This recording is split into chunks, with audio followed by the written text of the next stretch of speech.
want your shit? Is this what you want? Huh? Is this what you want?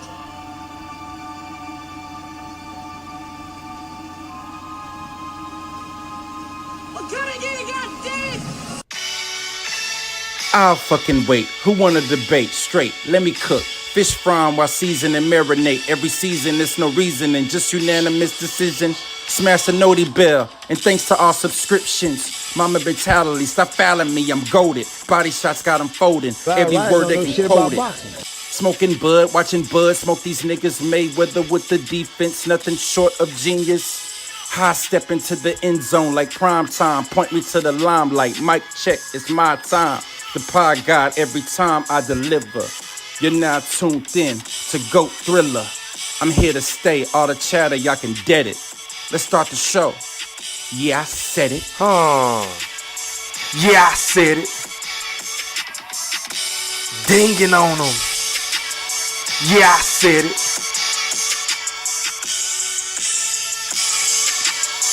Yeah, I said it. I'm the best ever. There's I never been fucking anybody. wait. I'm Sonny Liston. I'm Jack Dempsey. There's no one like me. I'm from Nairclaw. There's no one that can match me. My style is impetuous. My defense is impregnable. And I'm just ferocious. I want your heart. Yeah, I said it.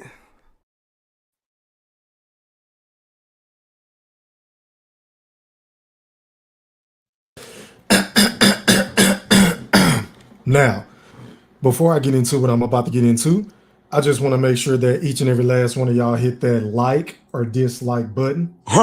Please don't forget to put some mother effing Coach K, Duke, full court pressure on that sub button if you're new to both of my channels. And please don't forget to ring that noti bell so you can be notified via email each and every time your boy E Thriller, aka Ham Rothstein, I didn't stutter. aka GOAT Thriller, I didn't stutter. aka the motherfucking Black Picasso, because I paint these pictures so vividly with my words on the sport of boxing whenever I feel like it. And once again, fight fans, ladies and gentlemen in the Wolf Chat, welcome back now.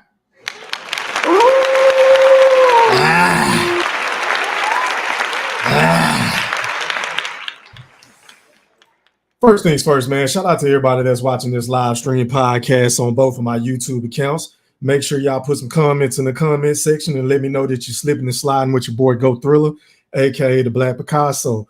And also, shout out to everybody else on all my social media accounts. That entails Facebook. Salute to y'all. Shout out to everybody on the gram. Shout out to everybody on X, formerly known as Twitter. Yeah, I said it. And also, shout out to everybody on Facebook. And last but not least, shout out to everybody that's been rocking with me and showing me so much love on TikTok. I mean, my Lord. Shout out to everybody over there, man. Tonight, I'm not going to be too long-winded. I'm going to get in and get out like a stick up. You feel what I'm saying? But before I do that, I got to run downstairs and go get some shit, y'all. But this is brought to you by Yeah, I Said It podcast.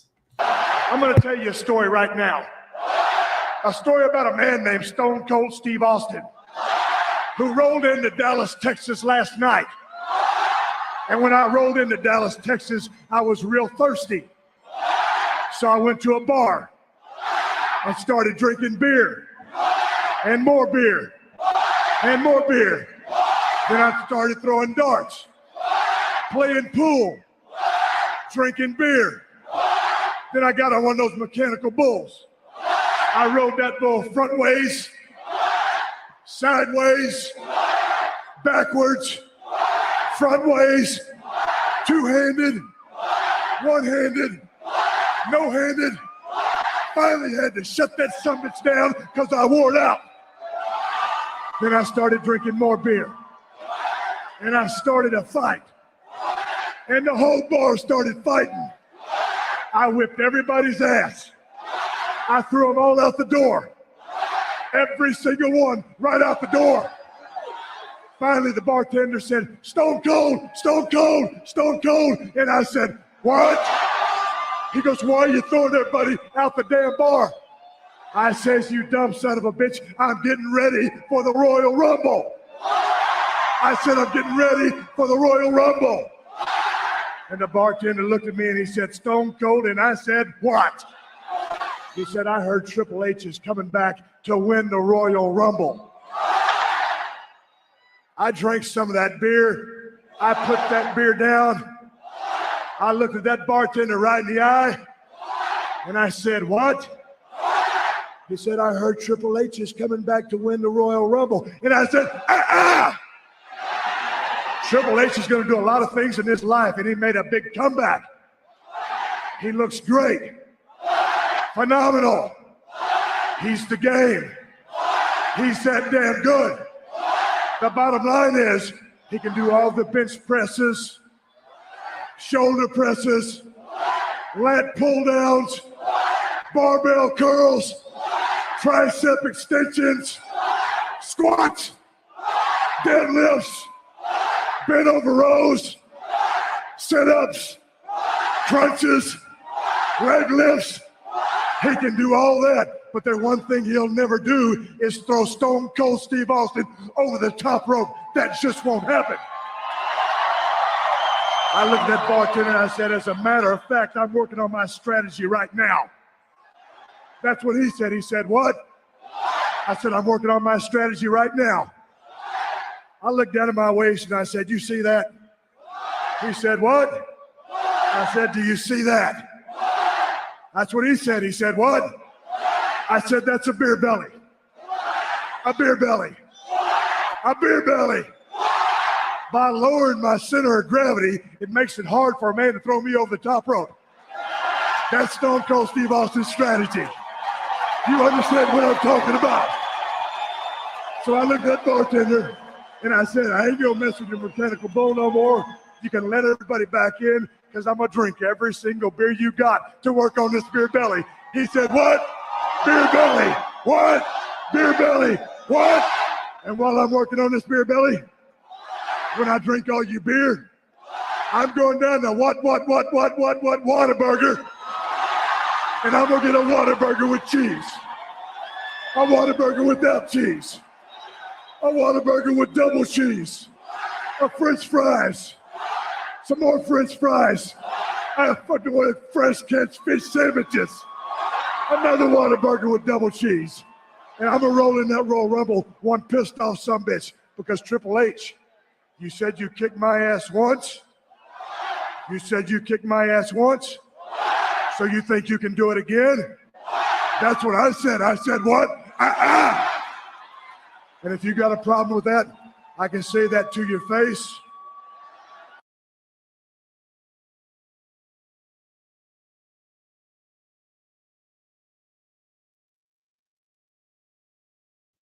Already, man, I appreciate everybody for slipping and sliding with your boy E-Thriller, aka the Black Picasso. My apologies, my apologies, my apologies. But anyway, man, make sure y'all hit that like button as you come through the door. It's already telling me I got a couple of lurkers in this mug, not showing your boy Go Thriller some love, even though I'm back, even though I've been gone for about a week or 2 weeks or something like that. Yeah, I said it. But I said, you know what? I might as well go ahead and pop out. There's 2 NFL football games on the night. I ain't really interested in them. I mean, I got it pulled up, but I ain't like, I'm just watching it like a hawk or whatever. But salute to everybody in the building, man. So I got a couple of topics lined up for you guys tonight before I get done kicking what I'm kicking. And then I'm going to breeze through some of the comments. And then also I'm going to drop the link and let y'all come on and rock out. Shout out to the Wolf Chat. Shout out to the Playback Gang. Salute. Now, first things first, man. Let me go ahead and do this. Let me share my screen. So it is being reported by ESPN's Mike Coppinger that Devin the Dream Haney is suing Ryan Kardashian, Garcia, with his lying, cheating, snakish, conniving, unprofessional ass. Facts, E-Thriller, big facts. But anyway, y'all let me know in the chat. Can y'all hear me before I get the cooking, man? Y'all let me know. And before I really get the cooking, man, my apologies. Shout out to my guy, man. You already know how we play. Let me find my stuff, man. Give me 1 second. I'm all over the place, man. Shout out to my guy. Cash Money. For those 2 super stickers for donate to the channel, for being a sponsor of the channel. I appreciate the love and I appreciate the support, Moolah. You already know how we rocking like a cutoff stocking, trying to get waves. Oh, boy. And also, shout out to my guy, man, COE Films, for donating to the super chat. He said, I'm here for the smoke. Javante, you have some explaining to do. This fight is not the play. There were other fights available. Shaking my head. Hey, man, shout out to everybody else in the chat. I appreciate the love and support. And as always, if anybody else want to donate to the channel, you know, if you want to send a super chat, which is cool, but if you want to send a cash out, which is what I prefer because, you know, I get 100% of the proceeds, then let me remove this real quick. Hold on, y'all. Where my banners at? Where my banners at? The cash app is I said it E3. Once again, that's I said it E3. But anyway, let me do this real quick so y'all can see. I bet. So it's being reported by Mike Coppinger of ESPN Boxing Insider on September the 27th, 2024 at 1:55 p.m. Eastern Standard Time that Devin Haney is suing Ryan Garcia for battery, fraud, and breach of contract. I'm going to read some of this article. It says, while Devin Haney agreed to participate in a prize fight against Garcia, at no time did he agree to engage in a bout against an individual who had taken performance-enhancing drug, the lawsuit states. It also states, if I'm not mistaken, Haney would have never fought against a boxer who was positive for a PED per the suit. The suit also names Garcia promoter, Oscar De La Hoya, aka the Golden Boy, who runs Golden Boy Promotions. He's suing him as well. It says Haney seeks a full accounting of the event that includes evidence to support expenses. Haney was entitled to 47% of the event's profits, meaning he was the B side, and obviously Ryan Kardashian was the A side. But anyway, it says, while Golden Boy Promotions has not responded to the lawsuit, Garcia fired back on social media. He said, and I quote, "I'm being sued for doing my job." Garcia wrote on Instagram, "This fight has been a Netflix documentary, but this right here is the finale. Your Honor, he simply struggles with the left hook syndrome." Damn, end quote. And then the article further reads, I'm being sued. Oh, wait a minute. It says Bill Haney, his father, which I'm going to play the clip, obviously, but I want to read it first just to give you guys proper context, and then I'm going to let him see if coming straight directly from the horse's mouth. But he said it's not just about Devin, not about the championship, not about that shit that he did. It's about the sport and what's right and what's wrong. Bill Haney told ESPN.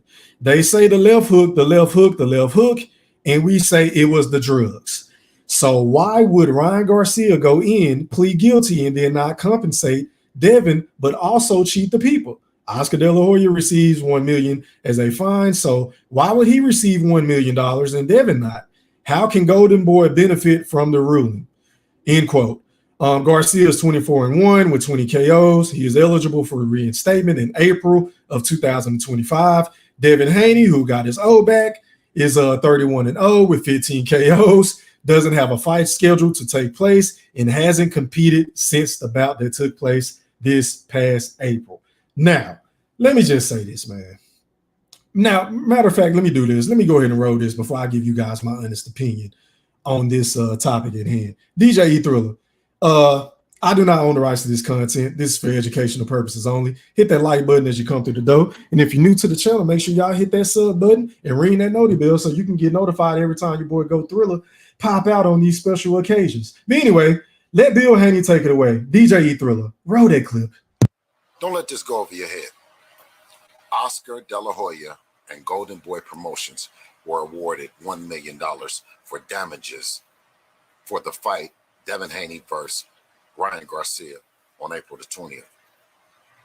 I asked one question is why would Oscar De La Hoya and Golden Boy Promotions receive $1 million in damages? What damages did they occur?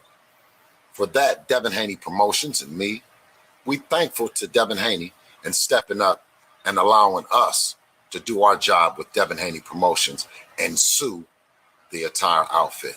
So with that saying, the suit stands, and Hall of Fame promoter Bob Arum, I'm ashamed that you as an attorney also would advise that fighters don't sue. I mean, haven't you been sued before? Marvin Hagler, Terence Crawford, so lawsuits are part of. Listen, man, obviously I gotta come in and chop in between these clips because I don't want to get hit with any copyright issues and things of that nature, right? Because we know how YouTube play, especially with, messing with my channel and to monetize me. But shout out to YouTube for giving me my monetization back. And always, if anybody want to donate, the super chat is available 24/7, 365, as well as the cash out, which is what I prefer. But hey, man, beggars can't be choosers. But anyway, I must say this, man. I really miss Bill Haney. And I don't know if y'all know this or not, but I gave the man the nickname Trill Bill Haney, right? And I made a TikTok a couple of months ago, maybe it was about a month and a half ago, that went viral. But I am like so fucking upset that Bill Haney hadn't been out here popping his shit the way that he normally pops his shit. The man has been laying low along with Devin Haney, his son. Obviously, they aren't the same. I can kind of tell he ain't got that same swag in his, in this video right here. He kind of seems a bit off as far as his personality, as far as his banter.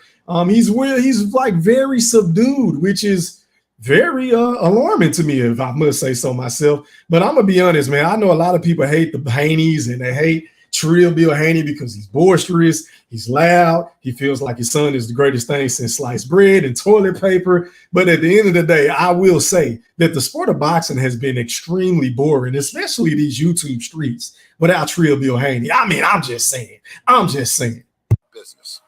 Welcome to boxing and the Devin Haney era.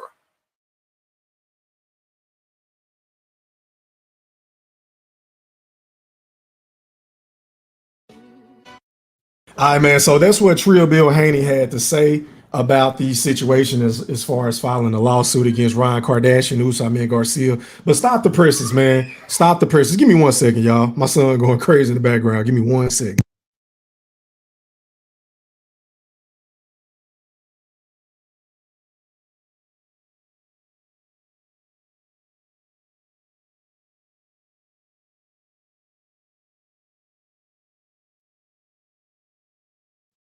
All right, my apologies. My youngest son just got back home and he want me. You know what I'm saying? He trying to play. But anyway, now my take on this situation is this, man. From the outside looking in, I'm not on either one of these dudes' side, right? Because if anybody follows your boy Go Thriller, aka the Black Picasso, then you will know I am not a fan of Ryan Garcia. In fact, he's a guy that I openly and I willingly admit on every single time I feel like admitting it, that I don't like the guy. I don't like nothing about him. I don't like how he cap.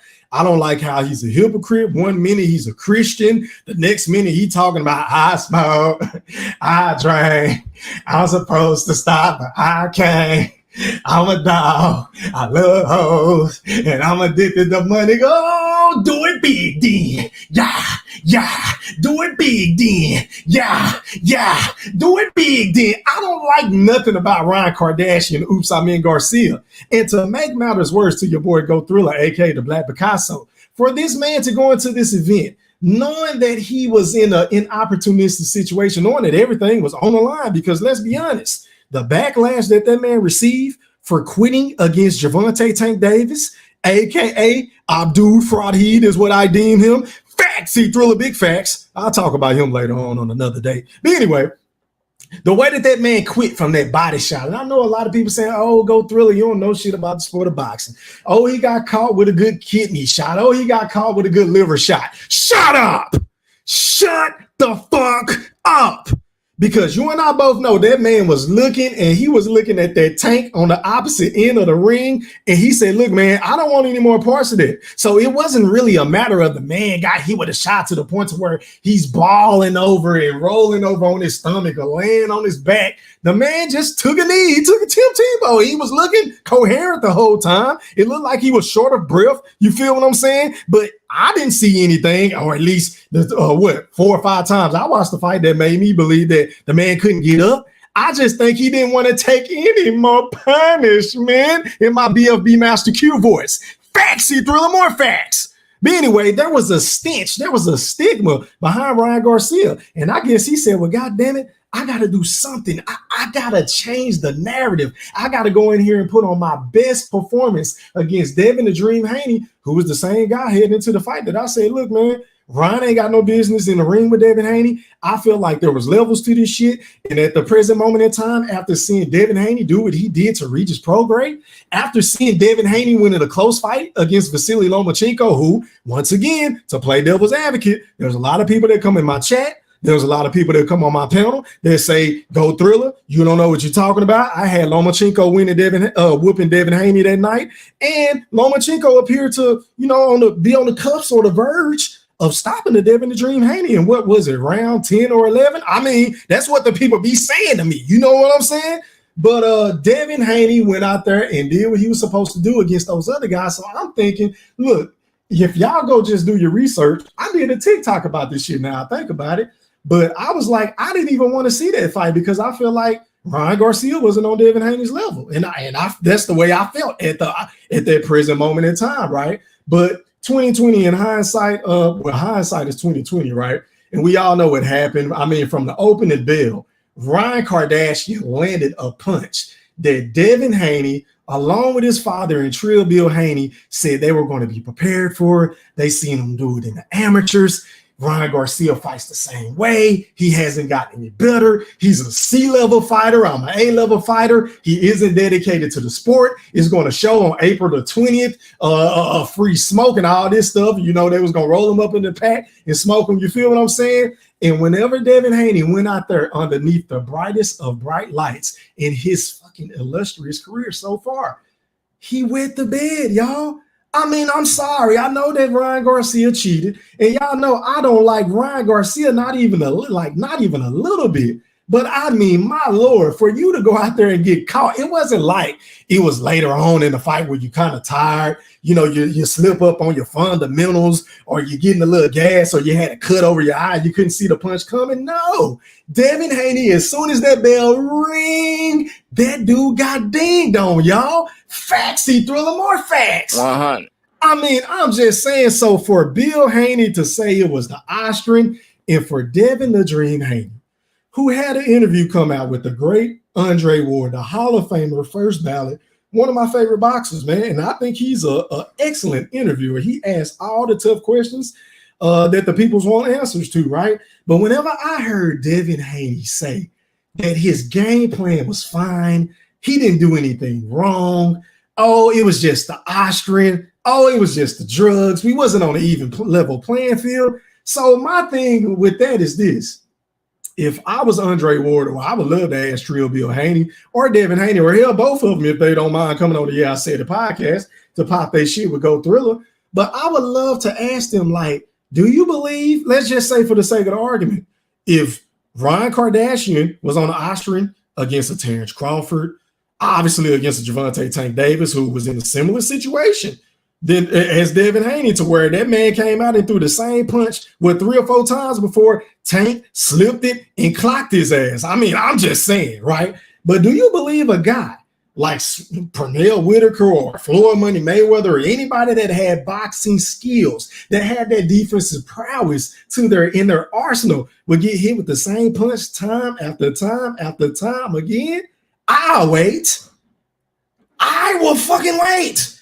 So y'all can miss me with that, oh, it was the Austrian. That was the only thing that went wrong, because as much as I would love to come on here and bash Devin Haney and Trill Bill for suing them, because I feel like it's not a good look. I'm going to be honest, because I'm one of them dudes, I wanted them to get it back in blood. I want them to have a rematch with Ryan Garcia to prove that it really was about the drugs, to prove that it really is levels to this thing that we love called the sweet science, the sport of boxing. Because I can make a legitimate argument that Devin Haney game plan was all wrong.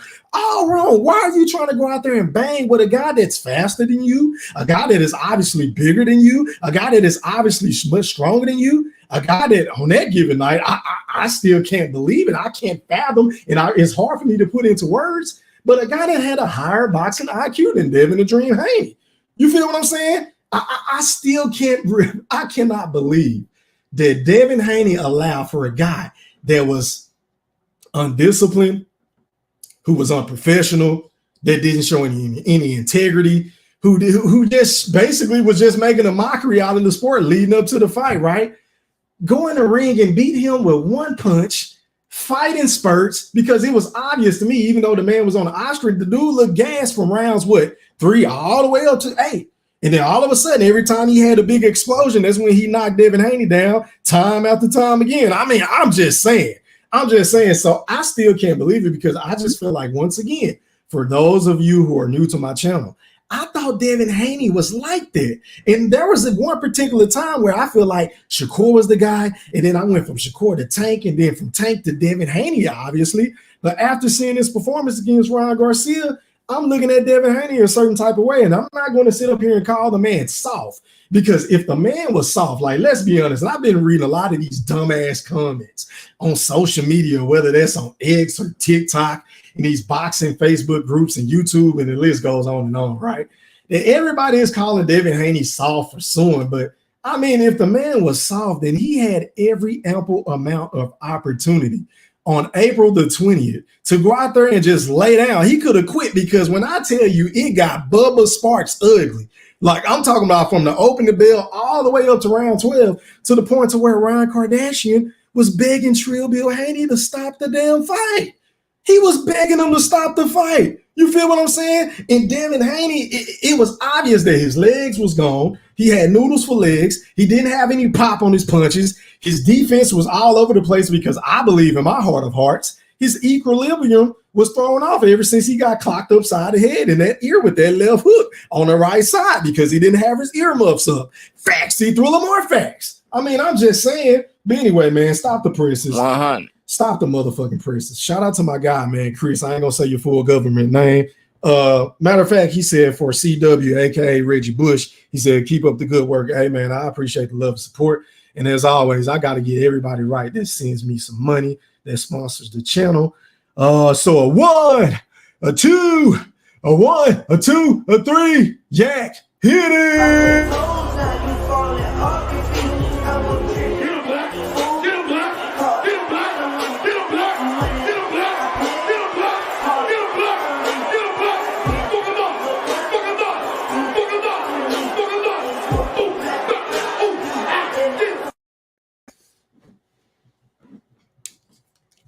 Yeah, man. Shout out to my guy CW. I appreciate the love and support. And hey, man, as always, if anybody else want to donate to the channel, the cash out, pardon me, is I said it E3. Once again, is I said it E3. But yeah, man, that's the first topic of the night. I wanted to touch up on that. So I'm kind of in the middle on this, man. I can see why Devin Haney would want to sue the guy, because he's saying that he's losing out on money. His reputation is damaged. Of course, you know, there's a lot of people that's been on my panel time after time again, whether that's the General Big Fish, whether that's the BFB Ringmaster Q, my brothers, whether that's Brimley, shout out to, is that Stephen Brimley? Shout out to everybody that pull up on me on the chat, man, in the Wolf chat.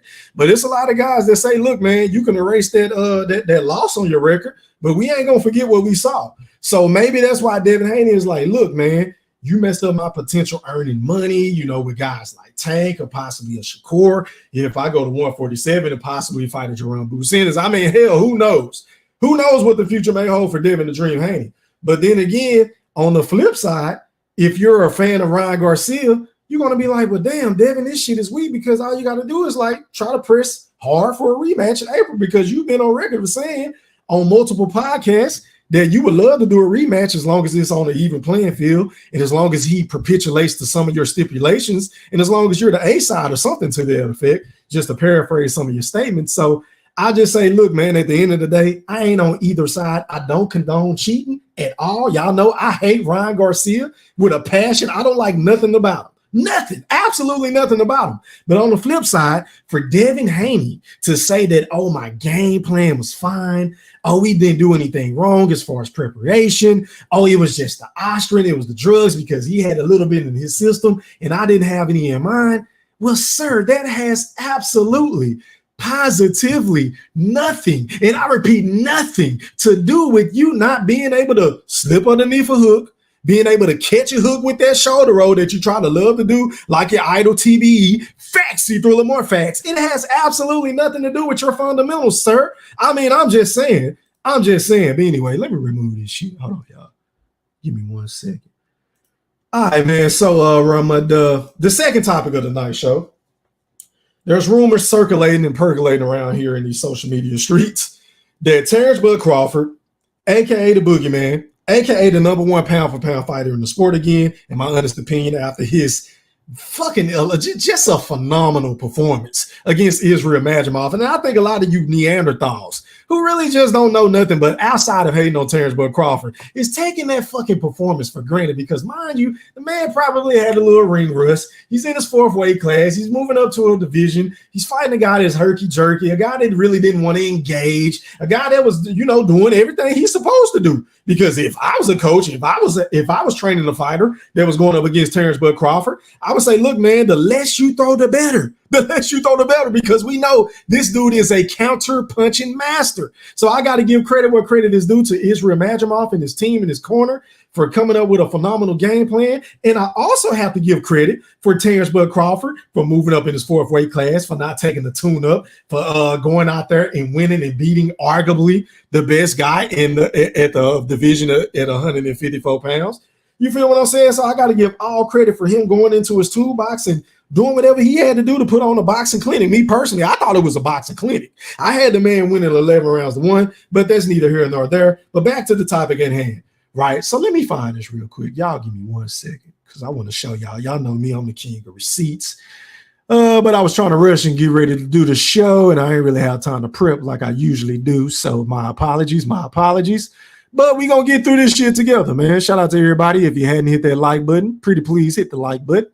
But here you go right here, y'all. All right, so I just want to pull it up for y'all. All right, let me share my screen. All right, here we go. I bet. So I posted this on my community wall the other day. According to Fight Hub TV, Conor McGregor recently revealed that a 2-fight deal has been discussed to face Terence Crawford in boxing and then in MMA. Now, of course, I posted this. It came with a lot of flack. Of course, it came with a lot of hate, but we already know, like, anything, it doesn't matter. I don't know how many times I've said this on my channel. I don't know how many times I've said this on my TikTok. I don't know how many times I've said this on X, formerly known as Twitter, Facebook, and beyond, on all my social media platforms. But it really genuinely, y'all, like let's just think about this, y'all. Have y'all noticed that it doesn't matter what Terence Crawford do? He is always, and I repeat, always going to get criticized. They're going to always find a way to move the goalposts. These are the same individuals. Prior to the Errol Spence fight, I'm going to break him down physically, spiritually, and emotionally. I'm going to beat his ass like Coach Gilly and things like that. I'm going to put his ass in the crawfish bowl and boil his ass. I'm from Jamaica and we smoke them bud packs. Facts, see through them more facts. These are the same guys that was running with all these fictitious narratives. These are the same guys that was saying, go Errol Spence, go Errol Spence, go. Waving their pom-poms for the big fish. Who did show after show, video after video, talking down on the greatness of Terence Crawford and his accolades, and his resume, and his competition or lack thereof. They didn't want to give him credit for Sean Porter. They didn't want to give him credit for Amir Khan. They didn't want to give him credit for Jokeris Gamboa. They didn't want to give him credit for Ricky Burns. They didn't want to give him credit for Israel Majimov, his most recent fight. You feel what I'm saying? And we all know they still, and I repeat, still to this day in my Deontay Wilder voice, don't want to give that man credit for whooping Errol Spence from pillar to post on July the 29th, y'all. And I get it. To the Terence Crawford haters, I know it is a hard pill to swallow. I get it. I bet y'all are still waking up in cold sweats. I bet y'all are still looking with that look of disbelief, with that mug, that scowl on your face, disappointed because your guy Errol Spence missed out on the perfect opportunity to move up to a catchweight. Fight Canelo. I mean, he got to understand I'm the big dog in the division. And if he want to fight me, he got to take the back seat and take that 60-40, 70-30, 80-20, and things like that. But if you don't want to do that, then I can always move up to fight Canelo. These are the same guys that was running around here politicking for Errol Spence. These are the same guys that was happy as a motherfucker whenever they thought Errol Spence was going to be able to bypass becoming undisputed, doing what I said, nobody ducked Terence Crawford. I just want to clean up my side collect these belts, and then I'm gonna go see him. The same people that said it was okay for him to move up to a catchweight. He didn't want to go all the way up to 168, right? He didn't want to do that. No, Earl Spence Jr. and things like that. He wanted to fight him at a catchweight. And guess what? All the Earl sexuals that used to come in my chat, all the Earl sexuals that used to come on my panel, all the Earl sexuals that used to harass me and just try to tarnish my name and put smut on my reputation because I had the best series on YouTube, if I must say so myself, and the people say it as well. I mean, this is a well-known fact. Facts, throw the big facts on here's proof that Earl Spence is still ducking Terence Bud Crawford. I didn't stutter. I had 19 unskippable classics, right? And everybody was just so mad because I was just spreading the truth. I was just only getting the word out there, right? But stop the presses once again. Hey man, this is my guy right here because he always showed me love in the chat. You know, he feel like, you know, I believe this individual has said on a multitude of occasions that I'm his favorite boxing channel, which I don't really think I got a boxing channel because you know your boy E Thriller, aka the Black Picasso, aka Go Thriller. I'm a jack of all trades. I can talk about basketball, I can talk about football, obviously, which is what I've been doing. I can talk about boxing, I can talk about a little bit of everything outside of politics. I can talk about I can do it all. You feel what I'm saying? But anyway, man, shout out to my guy David. I'm not going to say your last name, but if you're in the chat, you already know who you are. I appreciate the love. And I also appreciate the support. And as always, I got to get you right, too. Let me find you something, man. Let me find you something, man. Where's my clips? Hit it! Oh boy, man, it's a full-time job, bitch. A bitch told me I'm fat. I say, bitch, my pocket fat too, bitch. You know what I'm talking about? I got some several other fat things for your jaws. You know what I'm talking about? For real. You got to love it, man. You know what I'm talking about? For real. Man, you got to love it, man. Once again, shout out to David. I appreciate the love and support, man. And as always, if anybody else want to donate to the channel, the Cash App is I Said It E3, and the Super Chat is available. But back to what I was saying. But these same Earl sexuals, the same Terence Crawford haters, right? And I'm really starting to think these dudes weren't even really Earl Spence fans. They weren't even really Earl sexuals. They just hate Terence Crawford. The man can wake up and fart in the morning when he's taking a piss. The man can take a shit and wipe his ass a certain way. And they going to bitch and moan and complain and say, oh, well, bud, why you didn't double it up? Why you didn't double up the toilet paper? Well, why didn't you go outside? Why did you do it like that? Facts, he threw more facts. I mean, the nerve, the unmitigated gall, these nitpicking motherfuckers, right? And then you got some of these Canelo fans who I've been seeing all day talking shit, trying to shit on his fight, saying it's a cash grab, saying, oh, the man is doing exhibitions. But my thing is this. Where is this same energy for Saul Canelo Alvarez?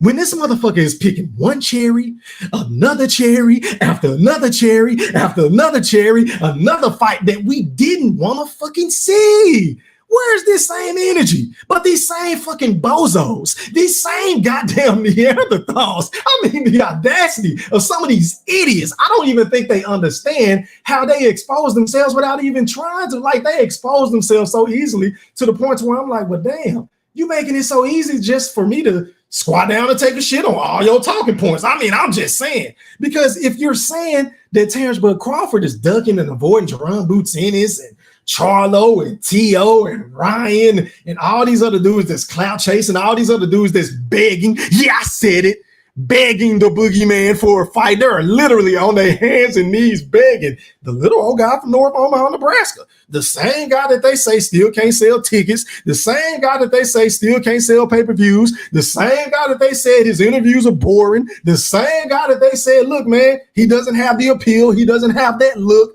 but for some odd reason, all these guys, whether it's Ryan Kardashian, Garcia, who's supposed to be this big old mega superstar, right? Even though prior to fighting Gervonta Tank Davis, this motherfucker wasn't even selling out arenas in his own home state. Facts, he throwing more facts. 100. I mean, I'm just saying. But anyway, But the boogeyman, everybody want to nitpick, everybody want to bitch and moan, and try to make Terence Crawford heal the world, make it a better place for Boots and for keeping the entire human brain. All these motherfuckers want Terence Crawford to do right by the sport of boxing, but then these motherfucking Neanderthals, these hypocrites who just make me sick. I mean, they just make, I can't stand the logic behind some of these dickheads. These same dudes ain't keeping the same energy for their favorite fighters like Canelo, like Gervonta Tank Davis, like Devin Haney, who shouldn't even fight Ryan Kardashian. Oops, I meant Garcia, in my honest opinion, because I'm the same dude. If y'all just go back and do your research, right? Make sure y'all check out my channels.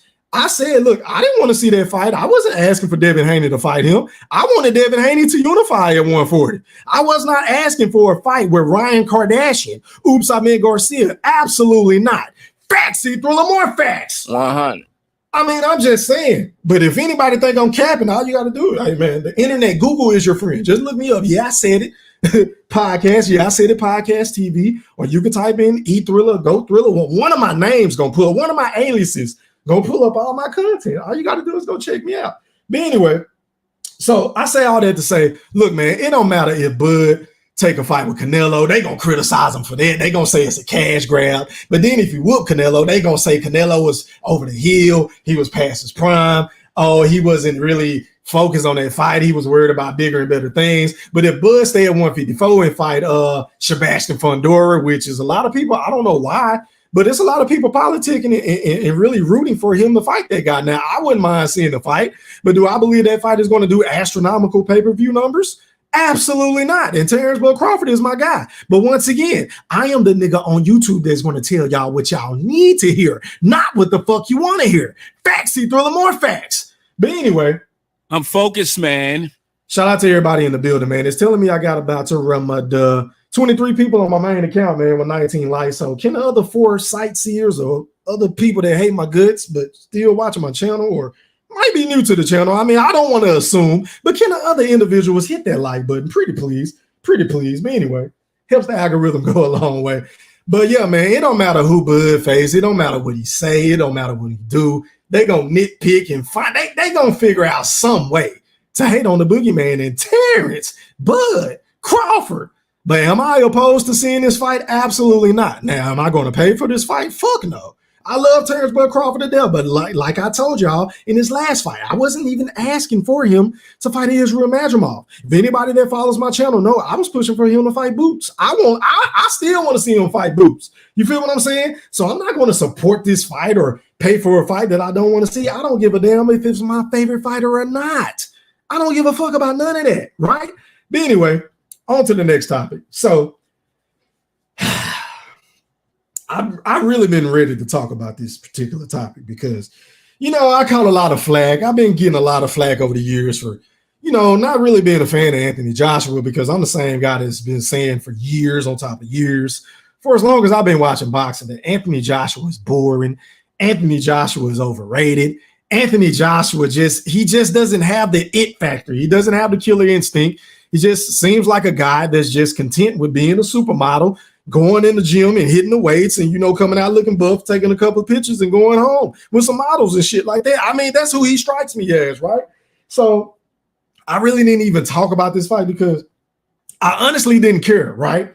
But after seeing the way that a Daniel Dubois went out there and just beat the dog shit out of Anthony Joshua, who was trying to position himself to get a rematch with Alexander Usyk or possibly a fight with the Gypsy King and Tyson Fury, right? The winner of that, the little unification bout, because I don't think it's for undisputed anymore. I think Usyk got stripped. Y'all correct me in the chat because once again, I don't know everything about the sport of boxing and sometimes I forget shit, right? But anyway, he was trying to position himself to fight that fight, and what happened with Deontay Wilder. Wilder pretty much suffered the same fate. He got his ass dinged on in his last couple of fights, and they both fucked up the bag. They fucked up the big bags, man. So I say all that to say, is it time for Anthony Joshua to retire, ladies and gentlemen in the Wolf Chat and in the playback game? Because look, is there anything else for this man to do? Because I heard him say that he want a rematch with Daniel Dubois, but I'm going to be honest with y'all, man. The man couldn't stop a simple basic ass jab. He couldn't stop the jab for the life of him. And I'm like, damn.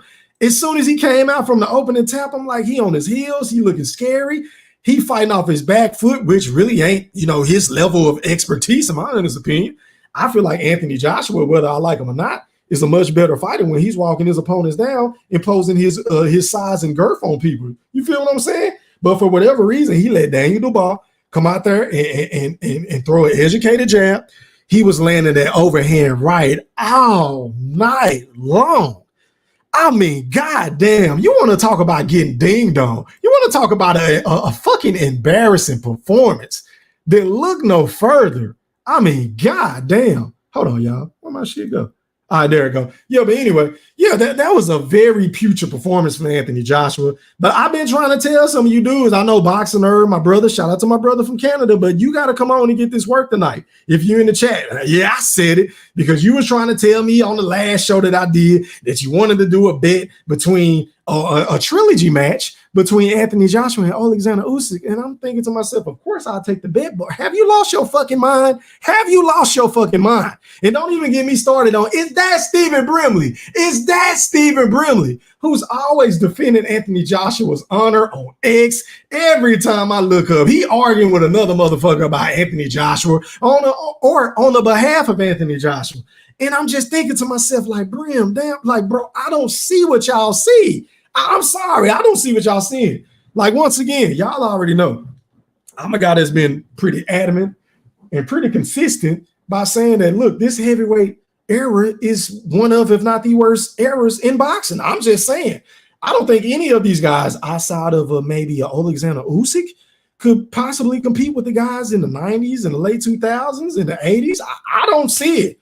I mean, in my honest opinion, now, I'm no boxing historian, right? So if there's somebody that know way more about the sport of boxing than your boy E Thriller, aka the Black Picasso, y'all can come on my panel whenever I drop this link here in a sec and educate me. But I do not recall anybody like or any era outside of this era being so goddamn weak and soft and filled with dudes with not that much skill and overweight dudes that smoking and drinking and coming into fights out of shape and just doing all kind of weird shit, right?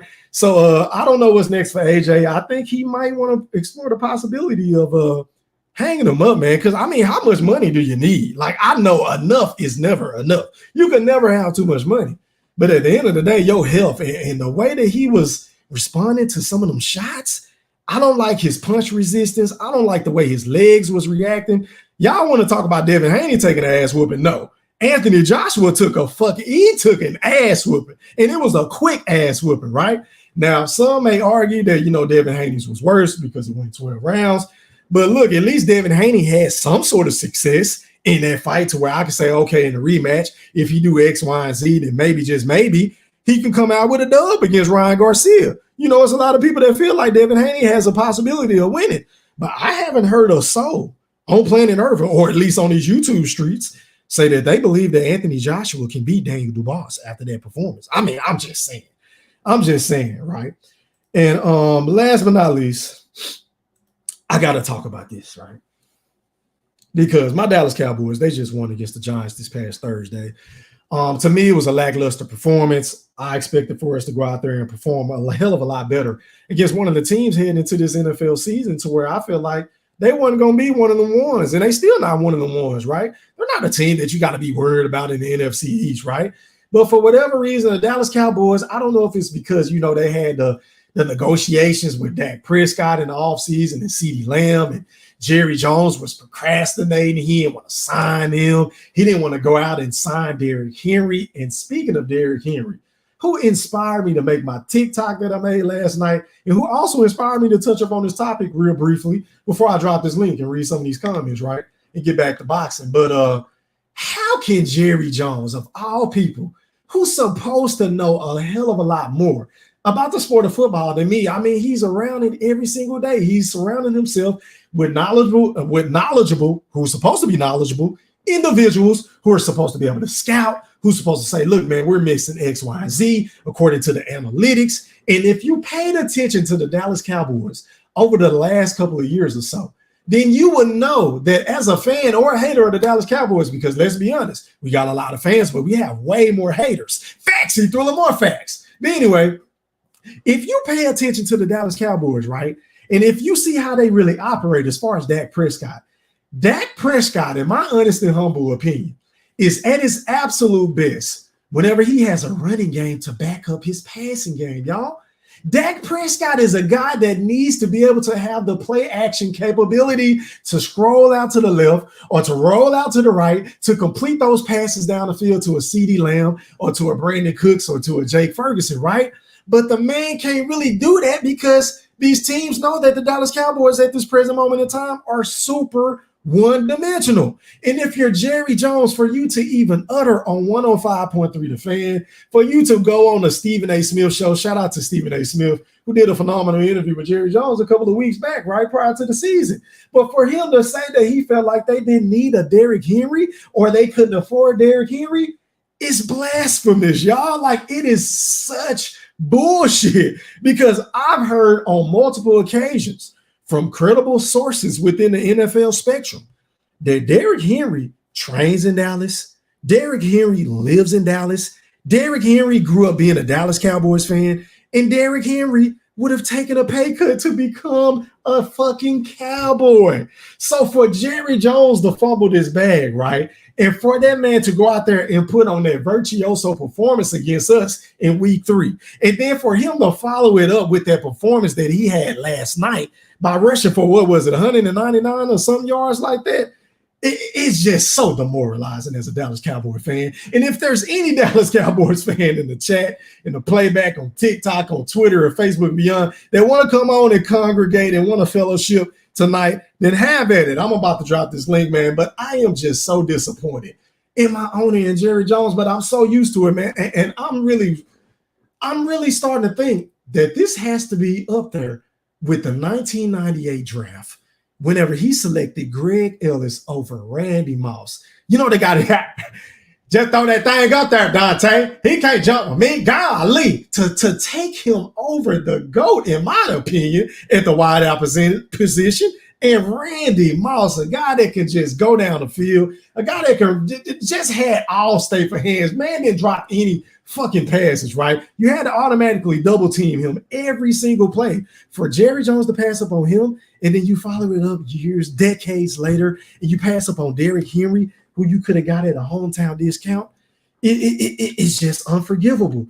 But back to the comments I go. Let me remove this, man. Shout out to everybody in the building. Make sure I hit that like button once again. Let me scroll to the top. Let me see. All right, man. Shout out to my guy Moolah once again for those super stickers. Shout out to my guy King. What's popping? 100. He said, salute E3. Yeah, I said it. I appreciate it, kind sir. What up to Cash Cade? He said, sup, E3. What's popping? How are you, kind sir? Long time no see, my brother. What up to Bruce Gas, Boxing Jazz, and more? What's popping? How are you? He said, salute, brother. What up, Lyric Studio? He said E3 was popping. 100. Who haven't I got? Shout out to Goldie Low. How are you, kind sir? 100. Let me see. Shout out to COE once again for that cash super chat. Pardon me, donation. I always get them mixed up. What up to Adrian, man? He said, Bud Crawford, biggest disgrace in boxing history. You see, it's comments like first of all, shout out to you. This guy is clearly trolling in the chat. And I already know that some of you Bud buddies are tearing his ass up in the chat because make it make sense. How is Terence Bud Crawford the biggest disgrace in the sport of boxing whenever he's on this 4-weight division? But prior to him even coming to that division, he had dudes maneuvering and running from smoke. Motherfucking Tim Tszyu didn't want no smoke. Sebastian Fundora obviously didn't want no smoke. What's the guy? Virgil Ortiz. He still don't want no goddamn smoke. Jamel Charlo, he's been on a hiatus. We don't know where the fuck he at. He done dropped belts. He done been stripped. This man is just me here. He don't want no parts of Terence Bud Crawford. So for you to even say this is laughable. I'm not even going to get bent out of shape because I know you're trolling. But I would love for you to click on the link and come on and explain yourself. Salute to you. And once again, before I drop this link, I just want to let everybody know that's new to the channel, that's been here for a long time. Everybody's entitled to their opinion, whether I agree with your opinion or not. I love debating. It's my pleasure. In fact, I want you to disagree with what the fuck I'm saying. But anyway, Let me see. Who haven't I got? Shout out to Rock One. He said loud. Okay. I appreciate y'all. COE said facts. I appreciate it, kind sir. 100. I knew it. Goldie said Adrian. No one was saying that before he kicked Earl's ass. Everyone was saying that Earl was going to dog walk Bud. That is a fact. That is a well-known fact. Adrian said Usyk is number one. Okay, look, if somebody got Alexander Usyk over Terence Crawford, I ain't gonna get mad at that because Alexander Usyk is my second favorite fighter in the sport now, right? So to me, they can be interchangeable. But what I'm not gonna allow is for you motherfucking imbeciles and you Neanderthals to try to run up here and say that Canelo is number one pound for pound or NUA or all these other guys that ain't put in the work that Terence Crawford and Alexander Usyk has put in against the level of competition that they have fought. Yeah, I said it, and I didn't stutter. But anyway, shout out to my guy Schoolo X-Man in the building. He said salute E3 in the whoop chat with some fire emojis. How are you, kind sir? What's poppin'? I'm focused, man. Yeah, man. He said get them likes up. Shout out to my nigga to the BFB Ringmaster Q, man. He said drive and listening. I appreciate you, kind sir. What up, Jimmy? He said I am a Trill Bill fan. Also, Bill the man, the greatest father of all times. Yeah, man. I mean, as much as we want to say that he annoys us and, he kind of makes everything about himself, but not to the level of Floyd Schofield Sr.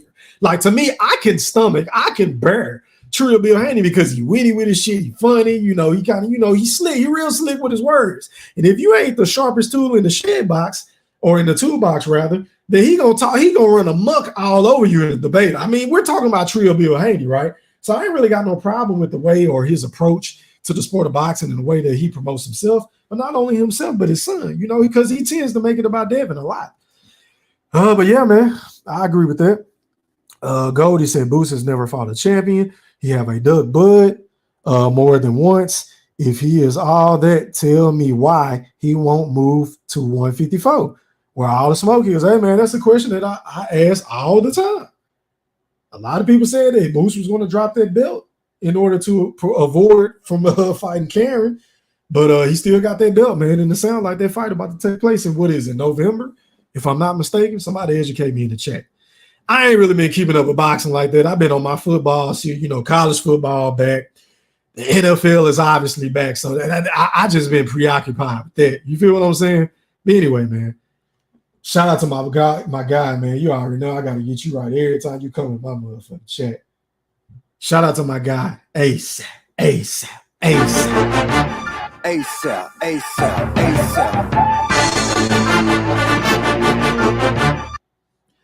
Hey, man, and stop the presses once again, man. Shout out to It's My Opinion for becoming a Wolf Chat member. I appreciate the love and support, man. I appreciate it. Shout out to my guy, man. It's My Opinion. And also, shout out to Johans for that $2 super chat donation. I appreciate the love and I appreciate the support. And you already know I got to get you right. Hit it!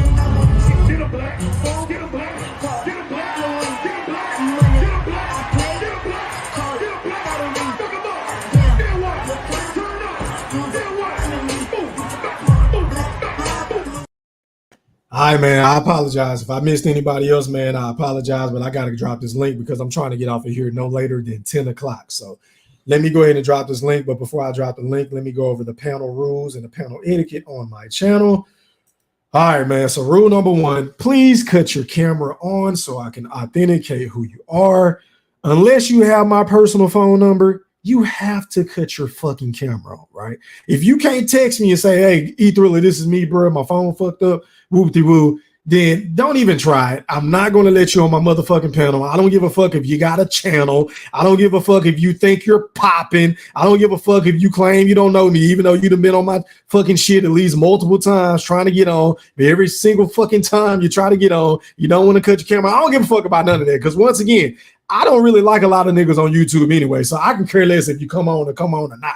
Facts, E-Thriller, more facts. So if I tell you to cut on your motherfucking camera, then nigga, cut on your fucking camera. If not, stay your goofy ass in the chat. But anyway, rule number 2, please mute your audio until I introduce who you are. And then after you get done speaking for a minute or two, please mute your mic again so we don't have any feedback leading into the show. Rule number 4, please do not dominate the show, especially if it's a big panel. Everybody want to go back and forth. Everybody want to debate like we at a barbershop. Get in where you fit in. And rule number 5, and last but not least, is the most important rule on my channel. Please leave your feelings at home. I don't want any soft. I don't want any sensitive motherfuckers that take something that you say and act like a bitch and put on their tighty whities and want to start sneaking. I ain't with none of that hoe ass shit, right? So if you soft and you can't take jokes, you can't, you know what I'm saying? Just stay in the wolf chat. Just stay in the wolf chat, stay in the playback and enjoy the show with your popcorn. But outside of that, if you can handle it, come on and click the link, man. Let me go ahead and drop the link. Let me see what my sheet is. Hold on, y'all. Let me drop this link. I bet. So the link has been dropped. If anybody want to come on and rock with your boy Go Thriller, aka the Black Picasso, for a little bit, have at it. If not, then I'm gonna chill, watch the rest of these football games. Need to pull up my prize picks because I got a couple of tickets in play right now. I'm trying to make me some money. But anyway, shout out to everybody in the chat, man. Let me read some more comments until somebody else click on this link. Let me remove it. Stop screen. I bet. Let me remove this banner. Appreciate it, COE. All right, man. So I'm going to go in the order in which y'all come on. All right, man. So going out to COE Films, you're live on the chat with the pack. Pop your shit. What's up, man? Back up in here one more time. Been a minute since I got up in here. Just wanna reiterate on this Crawford situation to start off. First things first. I know you remember when I was telling you about how they was trying to blackball Crawford out of these fights and what was gonna happen. And so far, all the way up to today, it has been confirmed. All right. I heard you say something about Charlo. I don't even know if you know about Charlo, but from what I've been hearing, there's ramblings about Charlo trying to come in now and get that Fundora fight. I didn't know that. I see you go. Yeah. So they were supposed to be going to purse bid, right? So the purse bid was supposed to be I think a couple days ago, and they supposed to be in the negotiation was up a couple days ago, and the purse bid supposed to be started. So it's already up for Crawford and Fundora? Yeah, it's up. It's purse bid. Okay.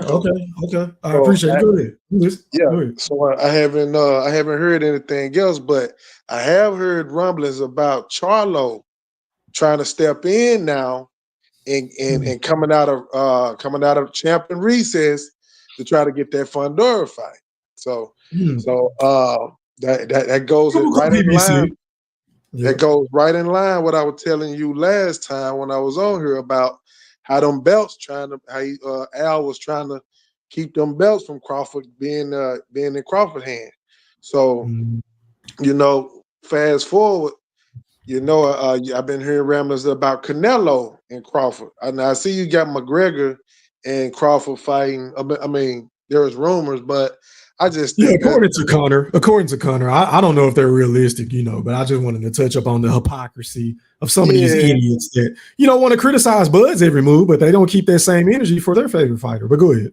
Exactly. And then he know Bud got the money man on his side, so that's. And they were just at the fight too. I forgot to mention that. Shout out to Conor McGregor. He looked like he was lit. I don't know, if he was on some allegedly. I'm just gonna put that out there. But the man looked like he was super lit at that guy. He looked like he had a good old time. But go ahead, Silvio. Yeah, he was, man. He was lit. So I think that's just a PR move, and I don't think that's that serious because we all know that when it comes to stand up, what Bud will do to him. Now I don't know too much about for us grappling and getting on the ground, but I know Bud got some wrestling, but I don't know the level of it. But that's just here and there. But I'm gonna say this, and I'm gonna pass the mic. Yes, sir. So I done told you about how them belts was trying to be moved. Now watch this right here, and remember when I say this. Al dangling that Canelo fight in front of Crawford to try to keep Bud from going into negotiations with Fundora. You know what I'm saying? Trying to keep. That's why you haven't seen anything about that Fundora fight with Bud. You haven't heard nothing.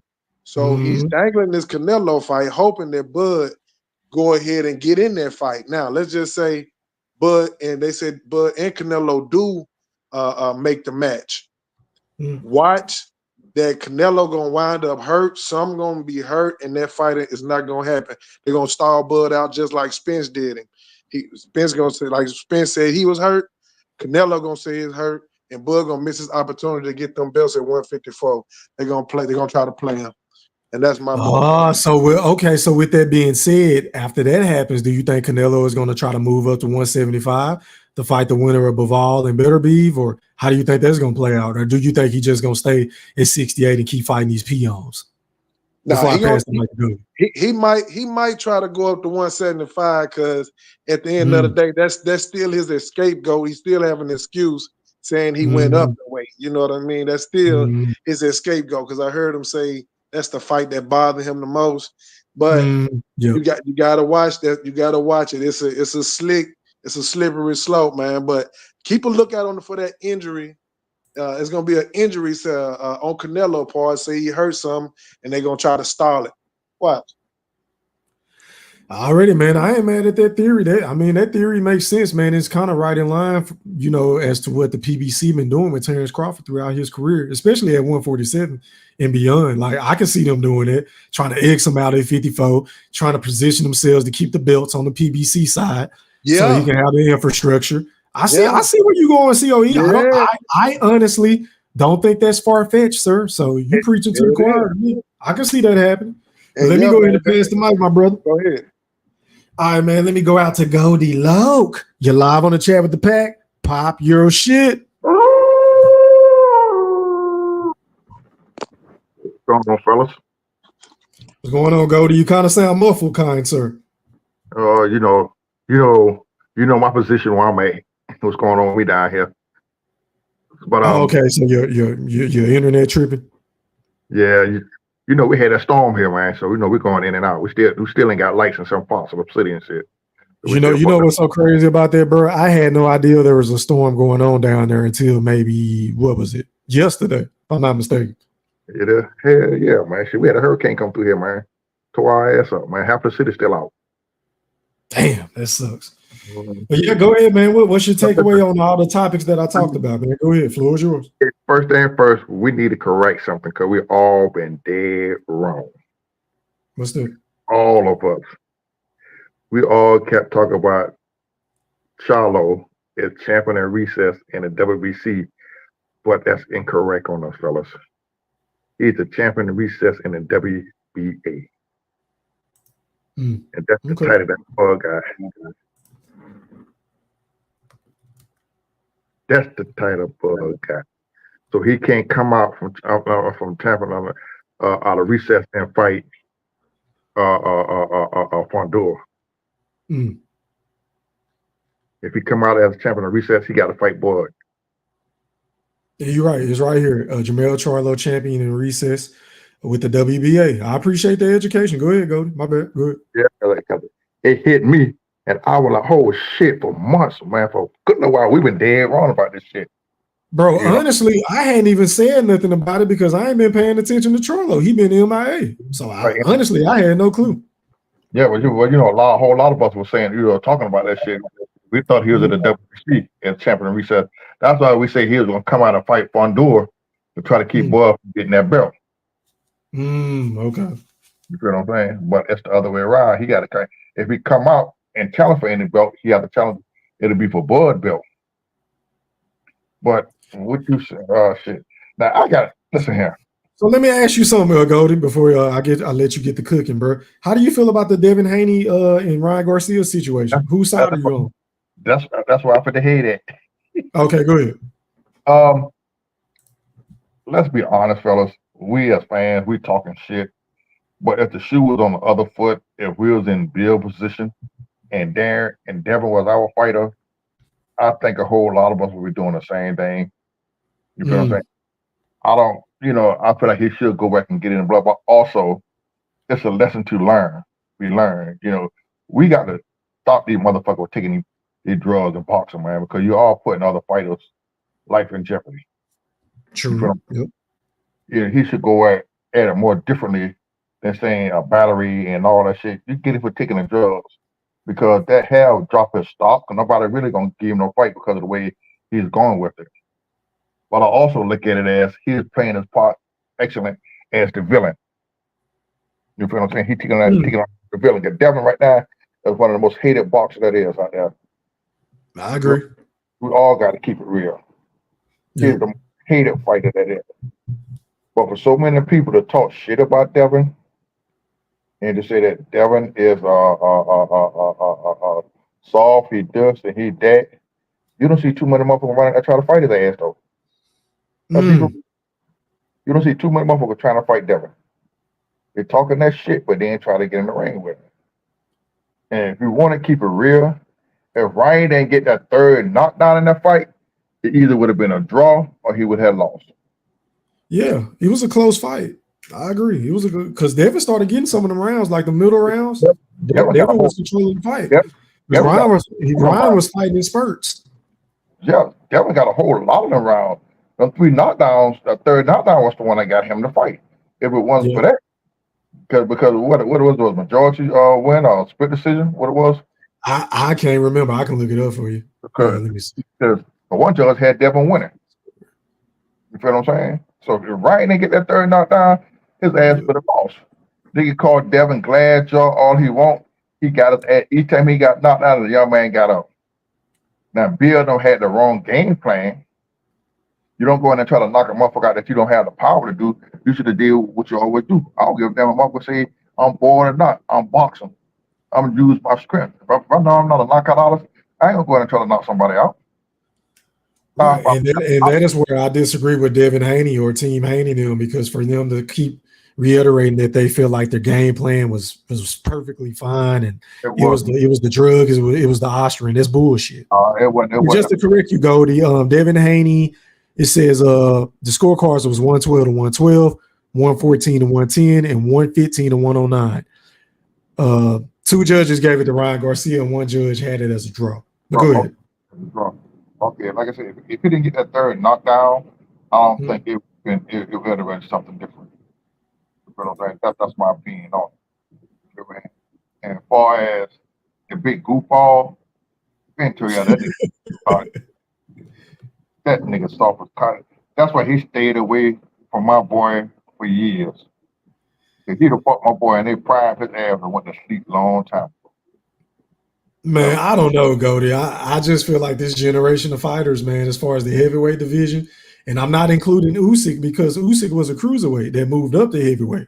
So I'm just talking about Fury, AJ, Wilder, Ruiz, Dubois. I'm talking about all them dudes. I just feel like they all overrated, bro. Yeah, but I'm saying Wilder would have knocked AJ ass out a long time ago. Now, I don't know. I don't know, man. That's who I say got a glass choice. Once you hit AJ and hurt him, he lose all composure. AJ been like that. But can we say the same thing about Wilder? Hell no. Why we can't? Now we could, but in the beginning we couldn't.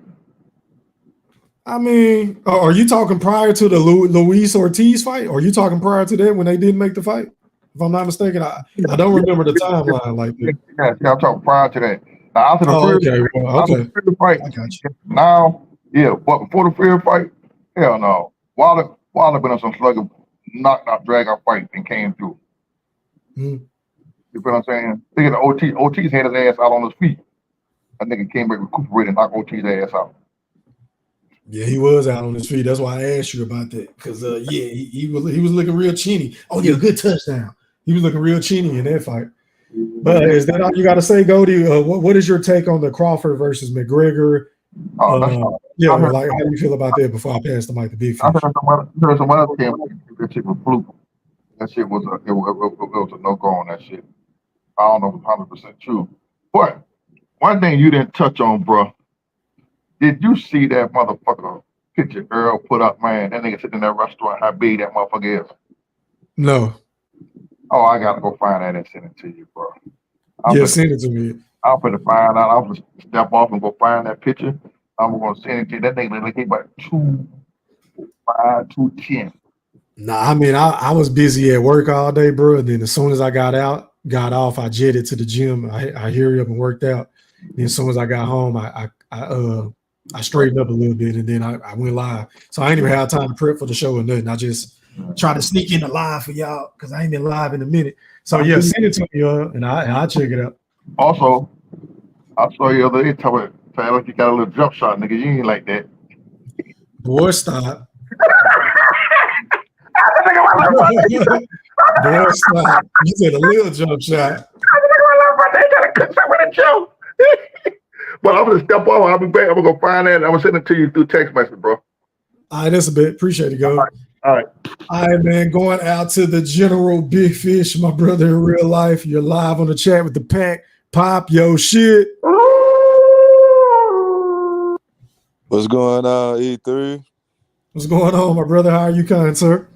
Chilling, man. Enjoying the show. Yeah, I gotta tell Goldie, yeah, with his glasses and contacts on, Goldie, E3 like Steph Curry, but you take them glasses off, he shoot threes like Shaq, man.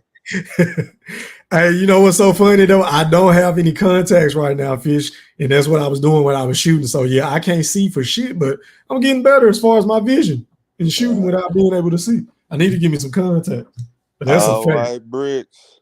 But yeah, E3, I was enjoying the show until like the last 10 minutes when Goldie started talking, man. That is pathetic. His biases and his hypocrisy is ridiculous. I want as far as what? Talk about it. I see you, Bo. Okay, he wanna talk about if the shoe was on the other foot, we would do what Haney's doing, the bills in the lawsuit. Like, man, that's the most ridiculous thing in the world. He had every opportunity to get another opponent. He didn't want to get another opponent. He was calling the dude a C-level fighter and all this. He took the extra money. Because Ryan didn't make the weight, he got his ass fucking kicked. Nobody don't want to hear this bullshit about no lawsuits and all of that, man, and battery and all of that. Yeah, you got your ass beat. That's it. Get a rematch and beat him. The next go around. E3, this is crazy, bro. And Goldie, do you think they're doing it? Not to cut you off, Fish. Can I ask you a question, bro? Do you think they're doing this because they believe they won't be able to get a rematch for Ryan? No, that never crossed my mind. And Ryan would give them a rematch. No, I don't think that. Okay. They doing that because they embarrassed and they trying everything they can to erase that zero completely. And it's not happening, bro. They got it taken off a box rec, that loss, but it's still in our hearts and minds. And it's on the zone too if you want to check it out, E3. Hey, man, I hear you. Like I stated earlier, man, I'm in the middle. I mean, I can kind of see both sides, but I'm not going to lie. I think it's weak. I'm not saying Devin Haney is soft, but this is some soft-ass shit. I will say that. And then when will you hear Mr. Golden criticize Terence Crawford? Probably got the greatest stamina in the game because of Victor Conte.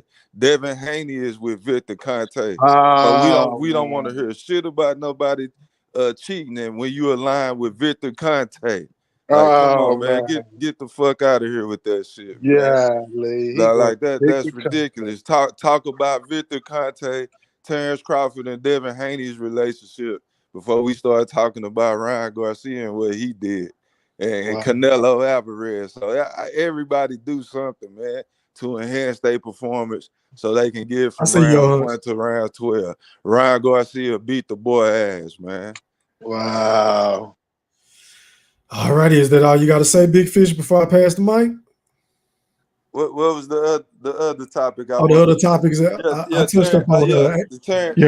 Terence Crawford and McGregor, the rumors. Terence Crawford and McGregor. That Terence Crawford loves picking on guys that drinks. I see. That would be, and that's another hypocrisy. If Terence Crawford did that, I want to hear COE talk about that fight like it's a Jake Paul event. That's what Terence Crawford has came to now, huh? That's all I got to say. Already, man. But let me go ahead and pass the mic because the panel's starting to fill up a little bit. All right, man. Going out to Bold and Understanding. You're live on the chat with the pack. Pop your shit. Hey, what's up, E? What's going on, my guy? How are you?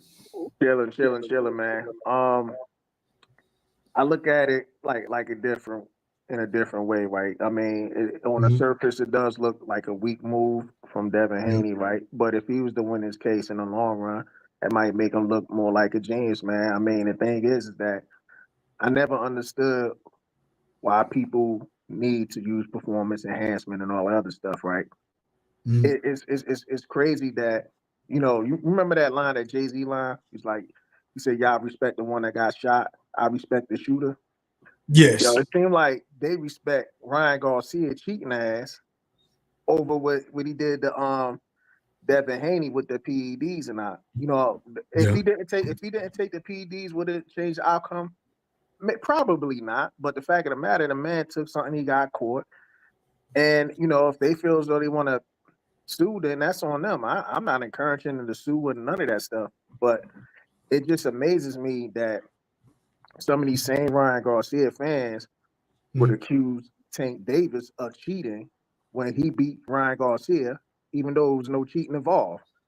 But in this case, they said, oh, the PEDs didn't matter with fucking Devin Haney and shit. So I just think the hypocrisy, you know, is really out of control in these type of situations when you got a man that actually really cheated, but then that same man who went into a fight with Tank with a catch weight and rehydration clause, they say he got cheated. They made him the victim, and Tank didn't even cheat. So I just. But not only that, to add to your great point, the motherfucker quit. Devin didn't quit. As bad as he got whooped, he did not quit, bro. Exactly. Good point. I see where you're coming from. Go ahead, my bad. No, that's all I got. You already? So you didn't have nothing on the AJ, on the Crawford, Conor McGregor before I pass the mic? Okay. Yeah, well, I mean, obviously, AJ got destroyed. I mean, it's nothing more I can add to that. You know what I'm saying? You know, he went in there, man. He got, when he started to get momentum, he got greedy and then got caught. You know what I'm saying? So yeah, he threw the same punch 2 or 3 times in a row, like from the wrong range. Like that dude goofy, man. I've been telling people, motherfuckers been saying I'm a hater, but I just never saw anything special in AJ. Me personally. Yeah, and then as far as the Crawford and McGregor, I mean, hey, it's a cash out fight at the end of the day. I don't mind it. I mean, when the name when they was talking about Canelo and McGregor, a lot of people was cheering that on. But exactly. Now when it's Crawford and Canelo, it's like, oh man, what fuck Crawford? What you know what I'm saying? So like I said, the hypocrisy is real amongst some of these fans out there. But that's all I got, man. Already, man. I appreciate that panel etiquette. All right, man. Going out to Johannes. You're live on the chat with the pack. Pop your shit. What's up, my peoples? What's good, my brother? I appreciate that donation to the channel, man. I appreciate it. Yeah, go ahead. That's just a note that, hey, man, I apologize for not being on the show every day, man. You know, I've been busy, but look, I wasn't gonna come on the show, man. But it's time for a fish fry, man. Time for a fish fry, man. Throwback, man. Fish fry. Say, man, do you think the vote was rigged, man? Big Fish, you think the vote was rigged? What you talking about, man? Hey, man, you like Donald Trump, man. You still think it's rigged, man? You still claiming it? Say, man. Hey, man. You trying to say? That shit was rigged. Oh, so you telling me? So was he on PEDs or he wasn't, man? Hey, that's my only question. Who? Was Ryan on PEDs, man? Yeah, it was in the system, but what that's got to do with I'm just saying. skills in the ring? So hold up, man. So is Devin first of all, I don't think Devin the same no more. I think mentally or psychologically, he fucked up right now. That's my guy. Yeah, but he ain't the same no more. Yeah, you got your ass whooped like that too. Listen, no. He might have got knocked down 3 times and got hit with some hard blows, but Devin Haney, he was controlling some of that fight, man. Y'all act like he was just getting battered the whole fight, bro. Bro, just listen real quick. Listen, bro. This is my point. Some of the stuff look weak, but not the lawsuit. That's the smartest. That's a business decision, my guy. If he say he win, that's gonna clean up a lot of this narrative that Ryan didn't cheat, bro. Y'all still saying that the vote was rigged. If he win this lawsuit and if he get 50 bands, you wasn't saying nothing when Rainwater got 70 bands from Yellow Beezy. Come on, man. Hey, that's all. I just wanted to come on here and give me some fried fish. You know what I'm talking about? Hey, we let that man be great, man. Shit, man. How y'all gonna hate on? I'm gonna tell you, Terence Crawford, what's his name, Devin Haney. Man, all they did was even Deontay Wilder. To this day, we can't say nothing bad about none of them because all they do is try to be great. It's not about if you win or lose. All the greats lost. It's about if you go after the best fights. Ryan wasn't even the best fight. That hell was cheating, man. How y'all gonna? He don't even get credit, bro. You gotta give him 0 credit. We know that man cheated. Hey, can you find that fight on the zone right now? And you is when he you gonna put that fight on and watch it, what we gonna see? Okay, we gonna see a nigga on steroids. We gonna see steroids. We gonna see a dude on steroids, bro. Let me ask you a question. Have you ever taken any enhancements, Red Bull, just anything? You ever take anything, that Blue Chew, anything? You ever take anything, bro? Hey, man, that's a personal question, man. But I'm saying you don't even gotta answer this. Anytime you take anything, that shit work immediately. And then the next day, guess what? We go test you, it ain't gonna be in there. We gonna find a trace of the chew, man. So what did it help him? What did it help him do? What advantage did he have in the ring? Man, are you taking up for Ryan? I didn't know. So if Ryan your favorite fighter, how you felt about him? Where did Ryan? How you felt when he took the knee? Garcia? That has nothing to do with anything, bro. He can be my favorite fighter if you want him to be. But answer this question. What advantage did he gain in the ring by taking Ostrin? What advantage did he get? You know what? He had a whole lot of it. First of all, it strengthened his mind. First of all, it gave him confidence. That dude is a weakling. He never showed confidence when it came to Devin Haney or anybody tough. He was always so that's first of all. Second of all, it gave him endurance. Endurance is the most important thing in any fight. Why you think Floyd always win? He take everybody to the waters. He trained the hardest. Hey, Any more questions? I'll just beat you with those two. Okay, so I'll respond with this. Okay. The only thing that was in his system was Ostrin. And Ostrin, we had a show one night on E3 Contest. I was on there that night. Ostrin's purposes isn't for endurance. It isn't to give you confidence. It isn't to give you super strength. It is he used that shit to cut weight. So hold on. And he was penalized heavily, I think 1.5 million for not making weight. Let me ask you. 1.2. So what do you say to that? So I was gonna let you out the fryer, but you want to hop back in there. First of all, he didn't make weight. He was 3 pounds overweight. He had no intentions on losing weight. Second of all, the IVs he took, we don't know what all that man was taking.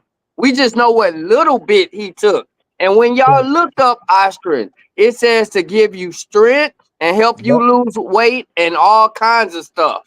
And all of it's illegal. Okay, so it ain't illegal. Is it illegal? Hold on. You don't know what he weighed on the Thursday, Friday. 56 pounds. You don't know what he weighed Monday, Tuesday, and Wednesday leading up to that fight, bro. So how you know that he didn't lose weight by he tried to make the he probably would have been my assumption is that if he wouldn't have took the eye string, he would have came in 5, 6, 7 pounds overweight. So he took that shit, in my opinion, to try to get closer So he to the took weight it 3 days before the fight.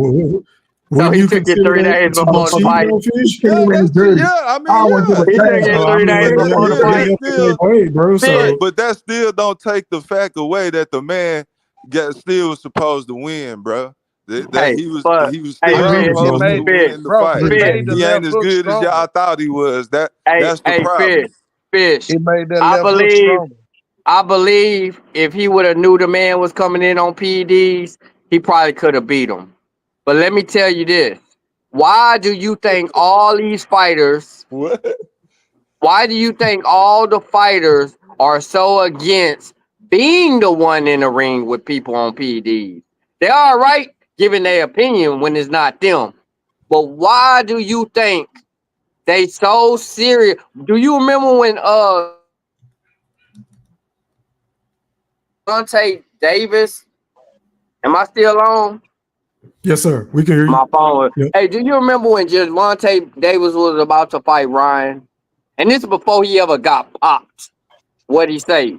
He said, "You better not be on that shit. If you on that shit, hey, I'm gonna get you." Why, if it matter, why would one of the greatest fighters in boxing right now be scared of fighting them on PEDs? Answer that. You don't want to fight nobody on PEDs. Why? Of course, what you mean? Why? What we arguing about then? I'm telling you, his advantage was his advantage that he got from taking that. So he wasn't okay. So even with that, that's still endurance. That means he wasn't weight drain. That means he wasn't. Man, that ushering make that left hook stronger. Hey, he needs bottom line. He needs. So you saying he's stupid for taking a shot at 50 million or 20 million or 5 million? Even if he get 5 million from a lawsuit. See, if he was the great businessman like he say he is, he would have put a weight clause in like Gervonta Davis did. And if he wouldn't, bro, he wasn't worried about the weight. He talking about the drugs. Hold on, y'all. Let me ask y'all a question real quick, and I'm gonna let y'all get back to cooking. Hold on, Goldie. Let me ask a question. So, to the Devin Haney, or to the people that's defending Devin Haney, okay, what accountability should he hold in this situation? Like, because to me, from the outside looking in, I feel like he shouldn't have took the fucking extra money. He should have made that motherfucker lose them pounds, in my personal opinion, right? And then two, I felt like his game plan was just all fucked up. And the reason why I say it's all fucked up because he's still saying that his game plan wasn't fucked up. When you went out there and you fought a fight that you never fight against a guy that's really a banger, if we being honest. Okay. Like, so what kind of responsibility does he and Trill Bill hold in this situation? Can I say one thing? Okay, so we all watched the lead up to the fight, right? Everybody on the channel, right? We watched the lead up. So is anybody on here disagreeing that they didn't see no signs of roid rage out of Ryan? He didn't take no roids, bro. What are you talking about? He got popped for listen what I'm saying. Even with that being said, though, fam, because they were saying I don't think this motherfucker gonna make it to the fight. I don't think he gonna make weight. They were saying that leading up to the fight, right? When this man come in, hold on, let me finish real quick. I'm gonna let you have it. So if this man comes in a couple of pounds overweight, and then you say, well, you know what, fuck it, just give me a dollar amount over X amount of weight that your pounds you're over. That's on Team Haney, your hands. Yeah, but listen, he made a mistake. You know why he made a mistake? He fell into the play of Ryan. See, Ryan, he had it set up. They smart. Them motherfuckers all, pardon my language, they all geniuses. He said, you know what? We gonna trick Devin into taking this money, him not knowing we finna beat his ass. We finna beat his ass. See, he gonna take this money. And he don't know. I see you, bro. We really focus. We in the gym. We on these drugs. We on these IVs. Hey, we eating our Wheaties at night. They think we on these drugs. They think that we on this cocaine, but we on this iStream. And I guarantee you, I'm willing to bet money that he was on more than that. That's just all he got caught with. Now, you just talking right now, man. So that's my true belief. You talking about you don't shit think that can't be proven, bro. Stop it, man. Okay, you I rambling said. now. Stop it.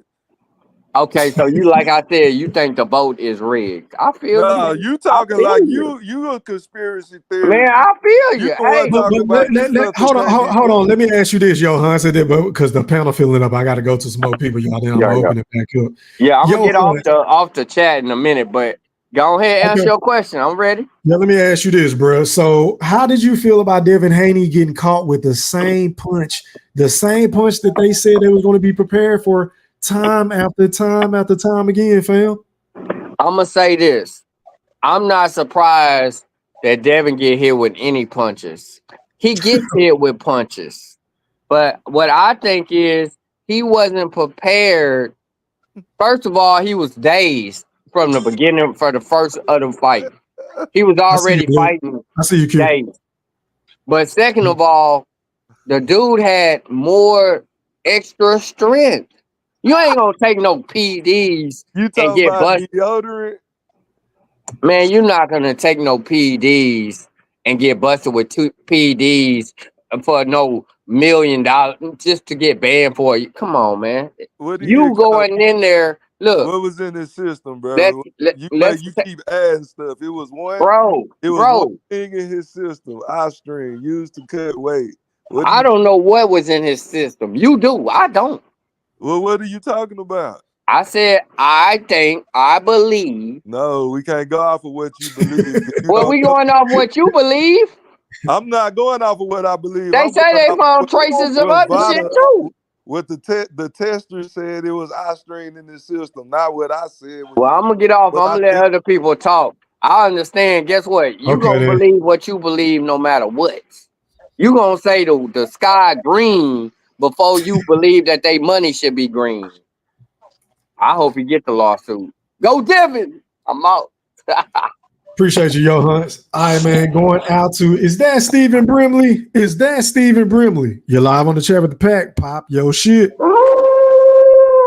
Yes, sir. Number one fan. We're gonna make this up, man. If you say so. AJ got sparked out, homie. That's the end of the story on that one. He looked like a robot, stiff robot, and tried out the triple D for handling business. What you want me to say? All right, so get straight into it, man. Devin, if we talking about Devin, appreciate that, Carl. Devin fought an emotional fight. That's why he lost the fight against Ryan. Okay, that's to be the truth of the matter. But when it comes down to the lawsuit, personally, I believe it's soft, but it does potentially set a precedent. Also, because the process of it being disrespected by Ryan, the way he disrespected the whole entire process, it's a double-edged sword for me. I think it's soft in the sense of being a pugilist, but the essence of potentially deterring fighters from cheating and having a greater ban on them for those consequences could potentially be a positive out of this. But also, I think if he's to do this, he should really do it to leverage for a rematch fight to have the terms on how he wanted. If he does that, then it really makes it legitimate to me. Say, okay, that's cool if you did it for that. But just the essence of you suing for what it is, to me, I look at it as soft. That's how I call the whole thing for Devin. It is what it is. I don't give a flying F about Ryan Garcia and what he does and who he fights. But for Devin, him running it back and getting and fighting his fight and winning the fight would be his best bet, because that fight is going to generate 1 million pay-per-view buys probably. And if he uses the lawsuit, it's going to sell. So if he uses it to leverage, if he uses the lawsuit to leverage for a rematch fight, then cool. And that's all I got for that. Now, what's the other topic? Oh, I heard about this McGregor and yeah, I got you. Crawford versus McGregor rumors. That happens. We just know that, there's no more real fights for Terence Crawford. Just the regular career is over with, guys. If that happens, that's it. There ain't no more to it. You ain't got nothing to say about AJ? I mean, AJ looked like he might be done. I don't know because it looked like when he fought the fight, he looked mad stiff, mad robotic, and the moment always look like that shit. Nigga, he always look like yeah, no, that. but sometimes he has some fluidity in his Man, don't have game. shit. Wait, hold That on, nigga, that nigga was a you asked paper me a chase question. in Can I him. answer Fluidity, before wait you a go minute, ahead, bro? fluidity and Anthony Joshua don't mix, bro. That nigga too big to Yeah, box. Bro. I've been telling you this. it showed didn't that Saturday night. Because let me Come tell you on, something. bro. It showed did. Listen, I'm listening. if he had any, Listen. it was non-existent that night. Okay, guys, it's just as simple. Triple D put him on the back foot, and he did not fight well on the back foot. And Triple D gave him the business in the entire fight. And the moment that AJ actually hurt him, he went and did the same thing that Ryan did against Tank, throw the same punch multiple times, and all he had to do was time him properly and bang, and the fight's over with. He handled his business. He is now officially top 3 in the heavyweight. He's a problem, and I would love to see a rematch versus Usyk if Usyk decides to continue his career after he knocks out Fury. That's what I say. What about a fight with Bacoli or what's his name? That big motherfucker that He would definitely want to see big banger. Bacoli. What about that fight? I think that's a banger right there. Yeah, but I want to see Bacoli versus Zhang. That's what I want to see. Oh, that's another good one too, bro. I ain't I mad want at either Bacoli one of versus them. Zhang I'd and be for that Chopper. one. That's what I want. I told Turkey that's what I want. That's a big. I ain't mad at that. Here you go, because I got to pass the mic. I got 3 more people waiting. You asked a question earlier about Usyk about the undisputed. Triple D got the IBF title. They strip Usyk for the IBF. So gave it Danny away. DeBoer got the IBF title. That's what him and Anthony Joshua fought for the IBF title. That's a bad. You're right. You're right. You're right. I appreciate the education. Yeah, I man, was going out earlier, but I skipped my mind. Now you good, bro. All right, man. Going out to Blue Hustle. You live on the chat with the pack. Pop yo shit. Man. What's up, everybody on the panel? How you What's doing? good, man? What up, E3? Good to What's see good? you back on, my guy. Most definitely. Appreciate you. But man, let's go ahead and let's get the cooking session going on, man. So I feel like the stuff with Ryan Garcia and Devin Haney. I feel like honestly, it's some sucker stuff. You know, Devin Haney should want to get it back in blood, but he chooses not to. He didn't grow up in the suburbs, basically, so you can understand why he's moving the way he's moving. You see what I'm saying? So I can understand his dad grew up in the streets, his son grew up, grew up with a silver spoon in his mouth. So I can understand why he's moving the way he's moving, but I don't condone it. You know what I'm saying? And Ryan was on the record basically saying, he just recently said that he ain't gonna give him no rematch for what he's doing right now sooner. So I understand why Ryan's doing that. You know what I mean? So it is what it is. If I was Dev, you know what I'm saying? I don't like none of the fight. I don't like him or Ryan. So I don't really care what they do with each other. You see what I'm saying? So I'm just gonna be honest with you. I feel like if Dev wins, he wins. If he loses, he loses. But I don't think he's gonna win this. I believe he's gonna lose this. He's gonna lose this lawsuit. He's gonna lose it. He's got money to burn. So let the millionaires do what they do. You know what I mean? It is what it is. Now, on the Terence Bud Crawford and the Conor McGregor, I think that's a baloney. I think that's just hearsay. Just some smoking screens put out there. Somebody just put it out there just to see a reaction. And It was Connor. Connor put it out there. Yep. Yeah. See. Damn, Miami got. So I don't think that's really worth it. You know what I'm saying? That kind of I don't want to see that fight. I'm just being honest with you. You don't have nothing to prove, so that's where I look at it. But other than that, with AJ, like I said before, last time I was on the panel, AJ gonna lose. The boy gonna knock him out. You know what I'm saying? And he did what he did. I thought he was gonna knock him out just in the 8th or 9th round. That's what I quoted. But he knocked him out in the 5th round. So you know what I'm saying? So it is what it is. He did his thing. He let him hang. He let his genitals hang. You know what I'm saying? So he did his thing, man. AJ don't got no heart. He don't got his endurance. You could just tell. That's why I don't look at AJ the same.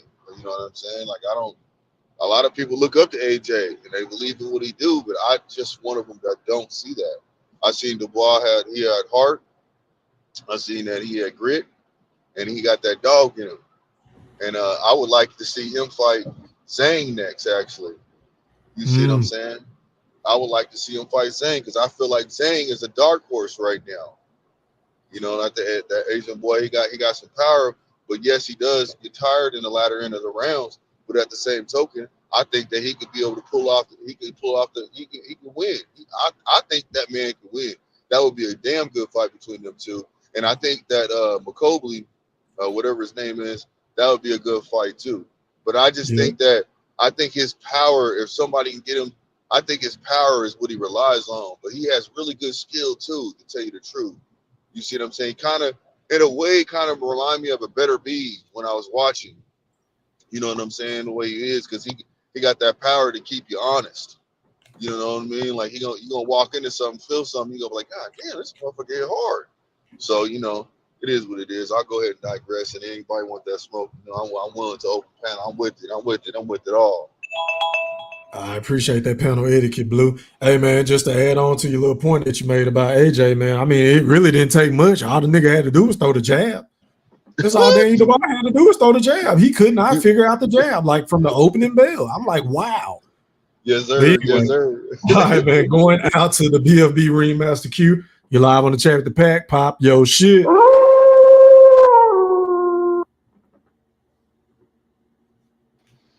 Go Thriller. Yes, sir. Can you hear me? Yes, sir. You crispy, my brother. How are you? Oh, man, I'm all right, man. I'm working, enjoying the show, listening to this Devin Haney foolishness, right? Oh my God. Say, man, you niggas got to just accept the fact that nigga got his ass whooped. Austrian didn't get that nigga no speed. Austrian didn't get that nigga no power. And I ain't no Ryan Garcia fan. He a racist. He can eat all the dang-a-lang, right? And choke on that shit. I could care less. You know what I'm saying? But you niggas got to stop blaming the Austrian COE films. That's why you be getting your ass whooped right now, because you be saying foolish shit, talking about, that Austrian gave that left hook some power. That Austrian didn't give that left hook shit, nigga. Austrian used for breast cancer, nigga. And he only had 6/10 of that shit. If he had a full dose, he'd have been a full bitch in the ring that night. Fuck you talking about, man? He was trickling out. You know what I'm saying? So, you know, y'all got to stop that. You know what I'm saying? Just He accept was the a bitch fact that, that you can't turn around and get that man. Y'all let him go, because I got somebody. Hold on, y'all. I got somebody new on the panel that's been waiting for a minute. Carl Brown. Let Q go, and then I'm going to Carl, and then I'm opening the panel. Go ahead, Q. That nigga got his ass whooped. You niggas just accept that. That nigga was dumb. He had a dumb game plan. He had a dumb ass way of handling the shit when the man get overweight. Motherfuckers talk all that shit about Tank this, Tank that, but Tank was the smart one. Tank was the smart one. He tried to think he could do something other, and he ain't built like that. That's on Devin Haney. That lawsuit, weak as fuck. You know what I'm saying? How you gonna sue a man for beating your motherfucking ass, nigga, battery? Nigga, that was legal. You know what I'm saying? You took the money. You thought it was a cherry pick. You know what I'm saying? And you thought wrong, nigga. You know what I'm saying? That's on him. The rumors about Bud and Conor McGregor, I know a lot of y'all don't want to see that goddamn fight because it's going to go against Bud's fighting for legacy. He's fighting for legacy. His legacy. That's going to go against that bullshit. So you better not holler that shit. Oh, it's okay. If that fight happens, it's all right. No, nigga, I want you niggas to keep that same legacy energy that you niggas been having. Don't switch up now. You know what I'm saying? We going to stay on that shit. That's on Bud. On AJ, me being I'm gonna address you on the bullshit when the panel. Goldie, let him go. Goldie, you had your time. Let him go. Go ahead, Q. On that AJ shit, I enjoyed every bit of it. But do you see the hypocrisy these niggas hollering? Oh, he looked robotic.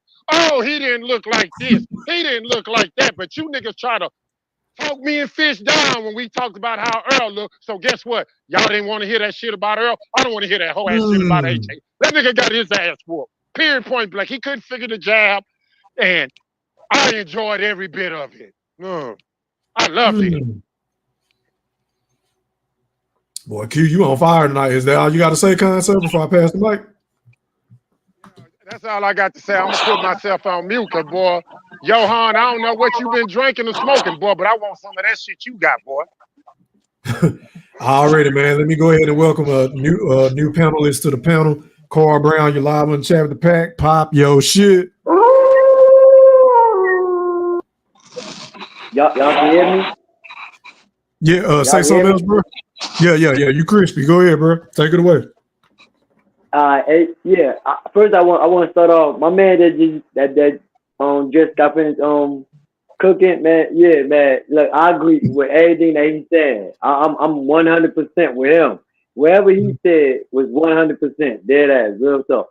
But look, I want to put my intake on that Ryan Garcia thing. Like everybody, like I ain't got no dog in the race. I never had a dog in the race. Like just for the record, I want to put out there that Frank Martin, that's my 135 pounder. That's who I rock with the most. You know what I mean?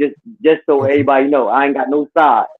But everybody forgetting that Ryan, when he got suspended for not supplying his, I'm telling him about his supplements.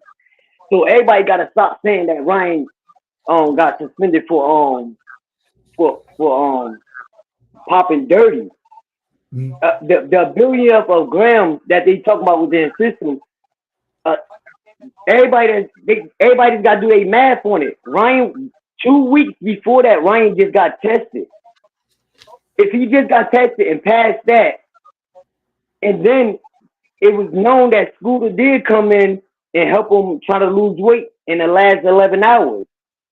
That's just, I get it. Devin Haney fans, they really going to be mad because they don't want to believe that. But like they just really have to sit down with themselves and really tell themselves like what's really the facts, like what's on wax, and like what's out there, and what and besides what they want to believe. You know what I mean?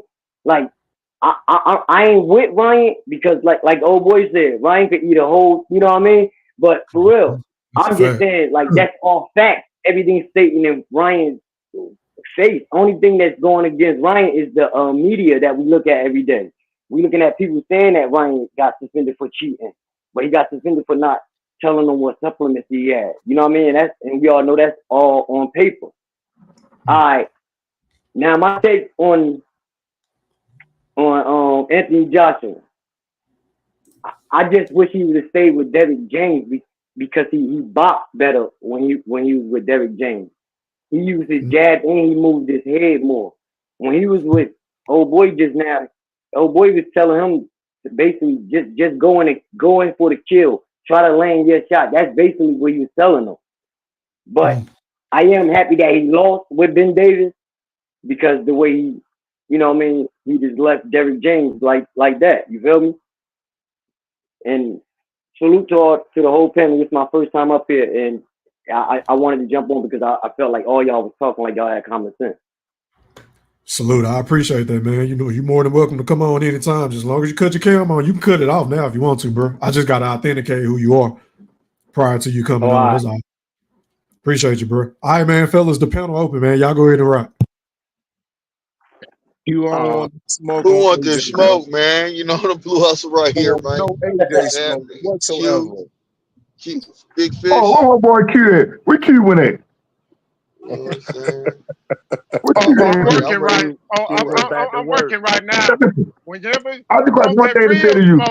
wait till I'm off, nigga. You know what I'm saying? Wait till I'm off. I told you I'm gonna cut how long we gotta wait, bro? How long we gotta wait, show Q? the dishes, nigga, because I'm gonna wash you. Hey, how long we gotta wait, Q? Show the dishes, nigga. Hey, how long we gotta wait, lowercase Q? Hey, listen. Let me tell you this here. Yo, he called you Susie Q, man. That's messed up. Listen, man. Boy, listen. Boy, might as well take that with Conor McGregor fight because nobody else want to fight him. Get that money and haul ass. He make damn good money and fight and haul ass. Smoke. I know nobody want to hear that bullshit, Mr. Golden. Nah, fuck all that. No, He don't fight for Fedor said, I legacy. don't want to Man, fight. take that So I want to fight Bud. Man, Fondue ain't gonna fight that goddamn man. Fedor said he don't want to fight Spence. He want to fight Bud. He said it. So it is what it is. That's what's on the table right now. Yeah, So he if ain't Bud gonna is take that fighting fight, man. or not. Yo, what's the rumor? They said Fondor gonna be fighting Jamel Charlo for the WBC, man. Wow. Yeah. See, That'd be a good fight, and I got Jamel stopping him. See, that's what I'm saying. See, there we go. Here we go, coming up out of the woodwork. But Q, I heard you talk about. I mean, not Q, but Big Fish. Big Fish had came for me talking about Conor McGregor and Bud, talking about I'll have the same energy for Jake Paul. Say, man, listen, I don't want to see that fight. I don't want to see it. You know what I mean? I don't even care for 2 cents because I know the outcome will be if they be in the ring boxing. I already know what the outcome gonna be. You know, now if he be in the octagon, then that's a different beast. But I don't want to see that. I want to see Bud become 3-time undisputed, and I want to see him dog walk Canelo, and that's all I want to see.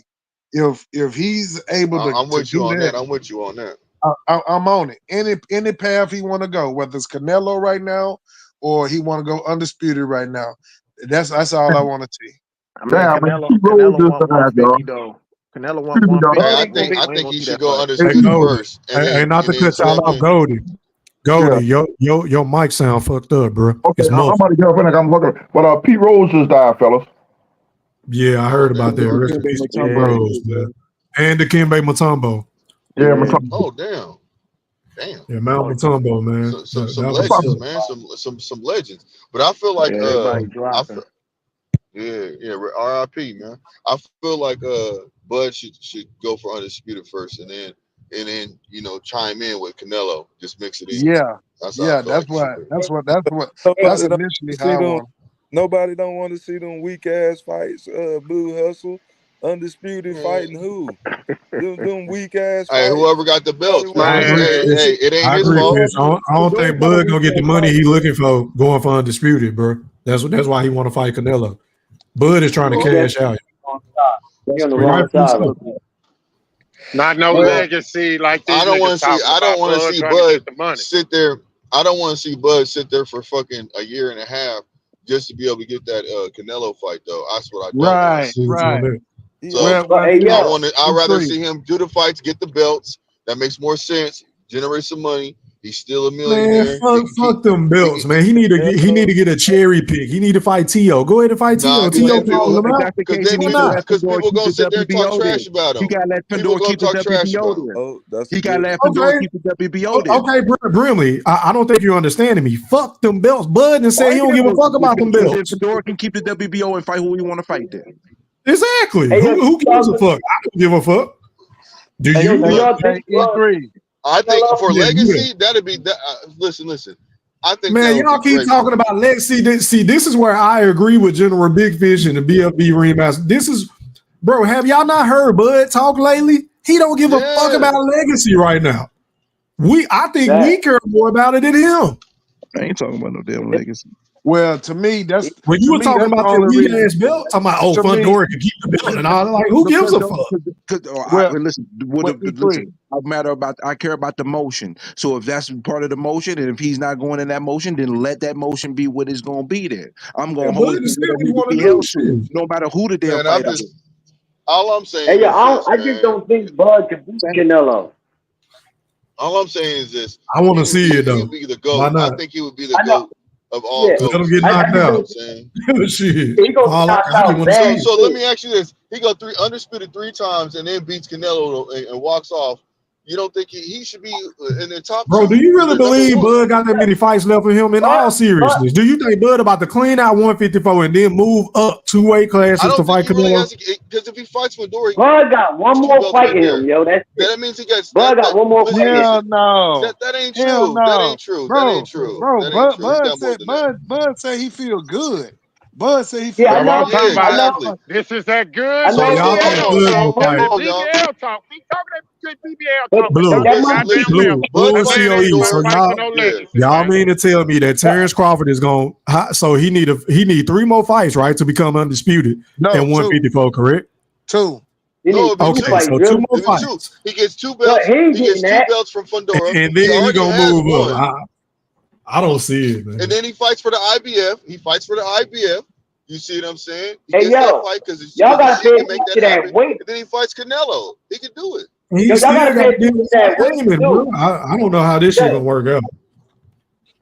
I understand. Like, I don't know how it's yo, gonna work that out weight either. at That's why I 168, say, Bud ain't gonna be able to carry that weight and move around that ring from Canelo. bro, he walks around at that weight For and he too fights long. people heavier than he fights I'm people. talking He fights about people that are fighting heavier than Canelo with Canelo all those the time, small bro. gloves on. Yo, but Canelo be moving bodies by punching them in they, like the way he really punch them in their arms, he be moving their bodies. Look, Jamel Charlo But is Carl, hold on, Carl. Let me Man, ask you you this trying to though, bro. Hold on, Blue. Let me ask him a question, bro. Hey, Carl, but wouldn't you rather see that than opposed to seeing him fight Edgar Berlanga and John Ryder and all these other motherfuckers that we know can't beat him at all? Hey, Facts. preach. Like at I'm least, with y'all. bro, Preach, we know he preach, ain't gonna get in there and lay down. Hey, preach. Look, I'm with y'all on that. Okay. I just think it's gonna be a nasty knockout because of Bud is gonna try, and then Yeah. Bud gonna realize that it's not what he thought it was, and I think that it is gonna end in a knockout. But Bud gonna try. That's what I want to see. You saying that Bud gonna get knocked out by That's Canelo? why. But that's why I want to see the fight because a lot of these motherfuckers that Canelo been fighting, they ain't been trying. These niggas ain't been trying. Mcgregor ain't been trying. But John Ryder ain't been trying. Motherfucking no matter how much counter punching, no matter how much counter punching Bud got, you got to think about it. Canelo ain't gonna be scared to swing with Bud. Okay, check this He's out. not gonna I be, hear what you're saying, right? he's not gonna be scared to rip with Bud. Okay, so hold on. I hear what you're saying. But when Bud Mayweather fought gonna Canelo, find a hold big on, fam. Hold on, fam. When on, Mayweather fam. fought Canelo, what happened, bro? He didn't have to knock him out to whoop his ass. He just pieced him apart, right Well, or let me wrong. tell you something about that. And he didn't have the power too. to We knock. had a young. He didn't have the power to knock him out, but he still won the fight. That's all that Let him matters. respond. Go ahead, Carl. Go ahead, and then y'all go back and forth. Go ahead. And look, we had a Canelo that didn't know how to cut the ring off, a Canelo that wasn't as strong, a Canelo that wasn't as, with the experience that he had either. So when you go back with Floyd, somebody that know how to touch you and not somebody that know how to touch you and don't get touched like Floyd, like that's Floyd. Bud don't fight nothing like Floyd. Okay, so you done? All right, go ahead, Blue. Okay, Yeah, so go ahead, check this Blue. It's out. on you. First of all, he still don't know how to cut off the ring because he ain't knocked him off. He didn't knock out Berlanga. So second of all, he's always had the power, and everybody knew that, and even Mayweather knew that. That's why he outboxed him and did what he did. So what you saying? It's the same for Terence Bud Crawford. Terence Bud Crawford has the skills to move around the ring if he chooses to. Every time he fights somebody, he comes in a different way. When he fought Maginov, he fought him differently than he fought everybody else. This man is very educated when it comes to being in the goddamn ring, my guy. So you have to understand, you dealing with a different caliber of a dog when he gets in that ring. He gonna do what he feels like, what he has to do to win the fight. And if the knockout comes, it comes. He don't go in there looking for a knockout. He preaches this and he says that over and over. Let me get him. Okay, go ahead, Carl. Go ahead and respond. I'm gonna let y'all go back and forth like 2 more times, and then I'm gonna open the panel. Go ahead, Carl. And that sounded real good, but you got to understand. You said Bud was around that weight when he fought Magimov, right? Now getting to that weight and then had to carry some more weight because Canelo know how to carry the extra weight real good. He fought at 175 already, so it looked good on the outside. But all I'm trying to say, when you get in there and you really got to start carrying that weight, and you ain't gonna move around, and then you got a guy that's already used to getting punched by big punches already, and he not afraid of whip you, and he got defense and skills of himself, ripping to the body, getting his uppercuts, know how to do that. That he catch everybody with that hook, no matter how many times they think they're gonna prepare for it, because he got a mean body shot. So Canelo got skills of his own, and he know how to carry that weight. That's why I feel like when Canelo said it's gonna be easy, because everybody, it's not not to take nothing away from Bud. It's the big man versus the little man. It's just gonna be one of those moments. It's just gonna be too much. It ain't gonna be too much for Bud pride in his heart. It's just gonna be too much physically. Okay, hold on, Carl. Y'all need to bounce back and forth. One more last time. Go ahead, Blue. You got 30 seconds. Then you gonna go again, Carl. Then we open up the panel. Yeah, Make y'all points quicker. Go ahead. So check this out, my guy. Bud, when he's sitting there fighting, man, he walks around in a different higher weight class, and he fights. You know, so-called Steven Nelson, he fights at 175. You know what I'm saying? He spars and boxes with him. He hurts him too. You know what I'm saying? So-called Steve Nelson's admitted it. You see what I'm saying? These when he fought the middleweight gentleman, Otteson, he fought him. He said he even cracks because he said he felt Bud's power too. So I'm just trying to tell you, bro. I understand what you're saying, but Bud can handle that. I have faith in him. First of all, Bud he seems like a very smart man, so he ain't gonna put himself in a ring if he don't really feel like it's not worth it though. You see what I'm saying? He ain't gonna put himself through that.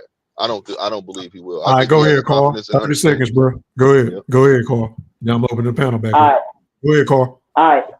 You start off with the part that you said that he ain't gonna put himself in it. That's why this boxing. That's why we call it exciting. Like, you know what I mean? Nobody don't want to lose. They don't mean for none of that to happen. You know what I mean? And then another thing, back to the what's called it. That's so-called Nelson. That's his boy. He going, you know what I mean? It's never gonna be that. Yeah, Bud could sneak a good shot in and like, yeah, I caught you with it, but it's never gonna be that tense the way it will be in a fight at 168. That's all I'm trying to say. Real quick to that. Hey, the panel back open, man. Y'all done had it for about 10 minutes. Everybody in the panel, y'all go ahead and rock. Hey, can I say something real quick, man? Hold on, y'all. Go ahead, Bo. Go ahead, Bo. He ain't saying nothing. Go ahead, Bo. Yeah, my thing is, man, I just don't like when people bring up the Floyd Mayweather. I just hate the excuse of they keep saying that Canelo was too green. How can you be too green when you had the same amount of fighters as Floyd Mayweather going into the fight? And it's a young man's sport. So that should favor you automatically. I mean, Floyd Mayweather, to be honest with you, was already past his prime and he schooled him.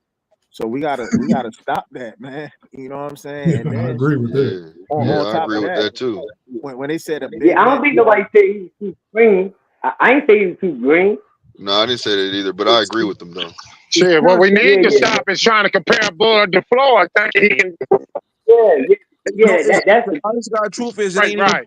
There's a blueprint against Canelo to be able to beat him. But at the same token, Canelo was a larger man, and that larger man does have his advantages. So if you take it one side or the other side, if you think Bud can win it, or if you think Canelo knock him out, there you can't say neither one is not legitimate. But to me, and that is why I feel like the fight. That's why I feel like I want to see the fight. There you go. That's why I want to see the fight, bro. Right there. It's a 50. It's a bunch of what ifs. If anybody's saying they don't want to see the fight, they lying, bro. That's not they no lying. 50-50 fight. Everybody want to see the fight. It's not a 50-50 fight, bro. It's 55-45, 60-40 Canelo. Hey, can we put a bet in? COE, can we bet the Vegas odds when that fight get made?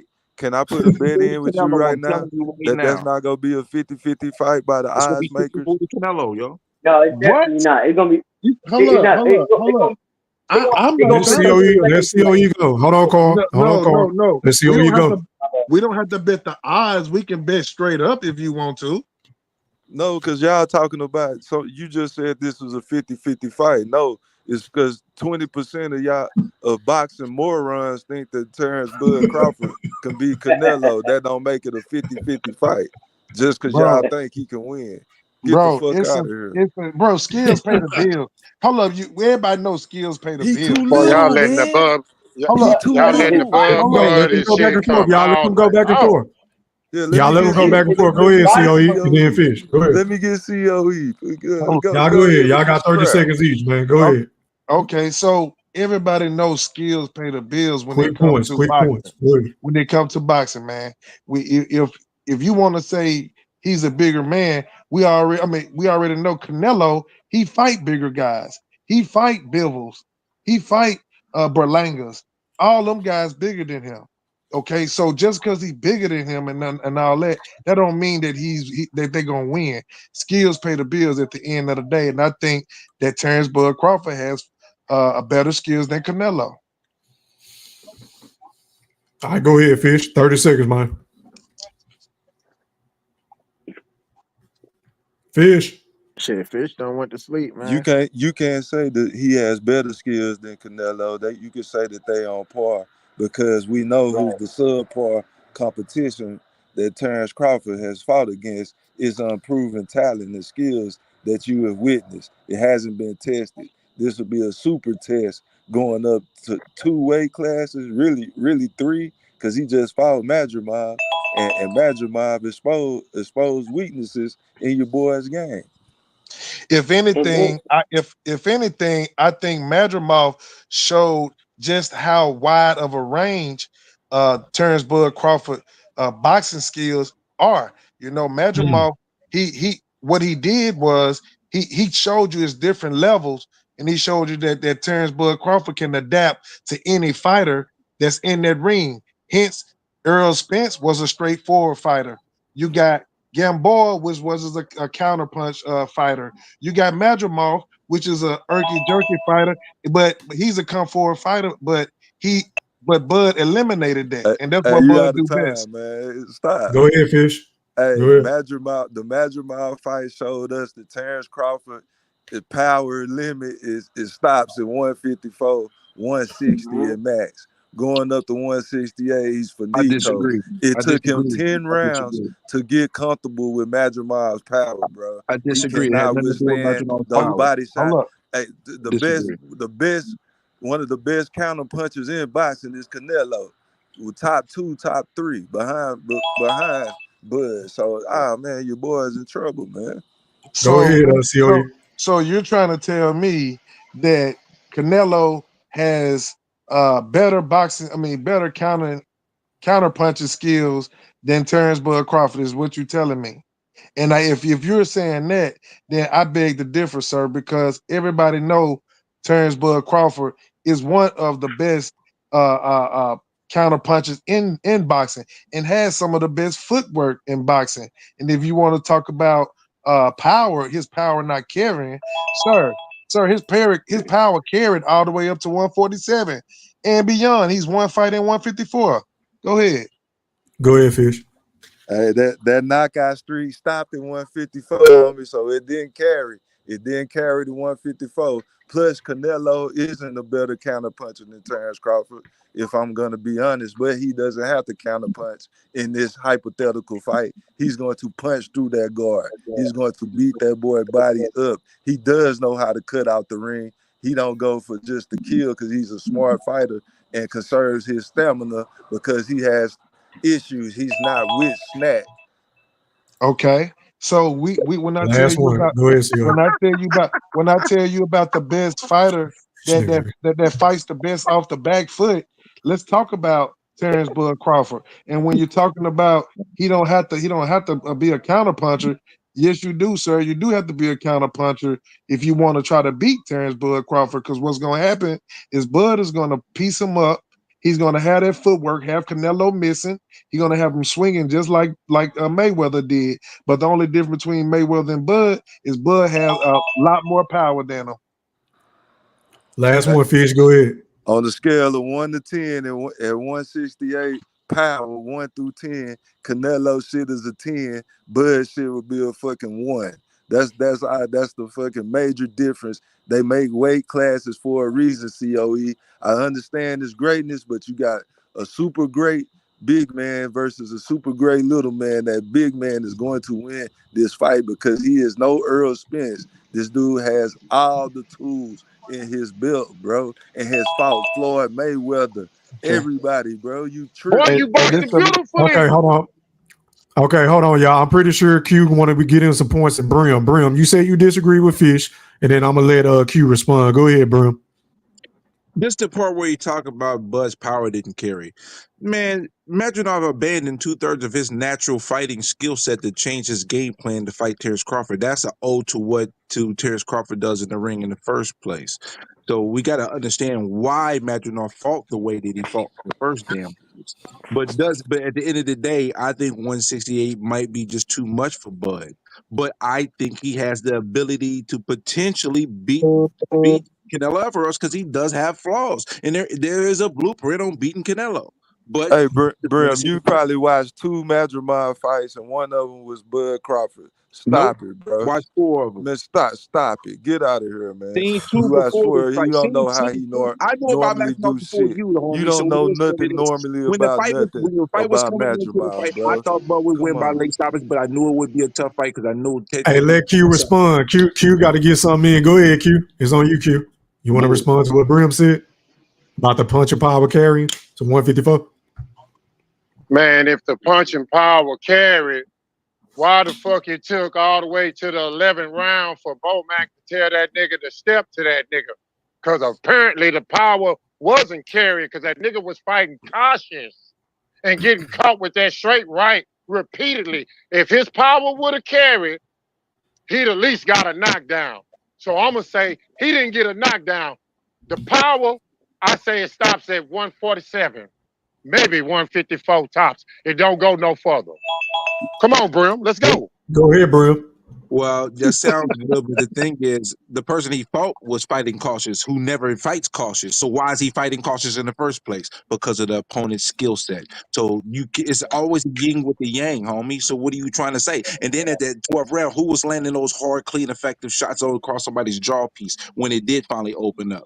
Who landed those shots? It wasn't Madrigal, it was Terence Crawford. He landed some good right hands, but who landed the more eye-popping shots at the end of the fight? In the story. Thank you. Go ahead, Q. It's on you, bro. See, this is why you be getting your ass whooped on a regular. You know what I'm saying? This is why I'm finna whoop you now. You know what I'm saying? Because you're not answering the question, man. How does his power carry if he not getting no knockouts and he ain't getting no knockdowns? You talking about some punching and what he did and all that. You did not answer the question, sir. His power did not carry. How did his power carry if he didn't get a knockout and he didn't get a knockdown, sir? Because the person he fought didn't fight the way he normally fought. Because no. We talking about Terence Bud Crawford's power. We not talking about Matthew Mall and what he fought. We talking about Terence Bud Crawford, nigga. No. We talking about Terence Bud Crawford. Terence Bud Crawford power don't got nothing to do with no Matthew Miles fighting style. We talking about his power.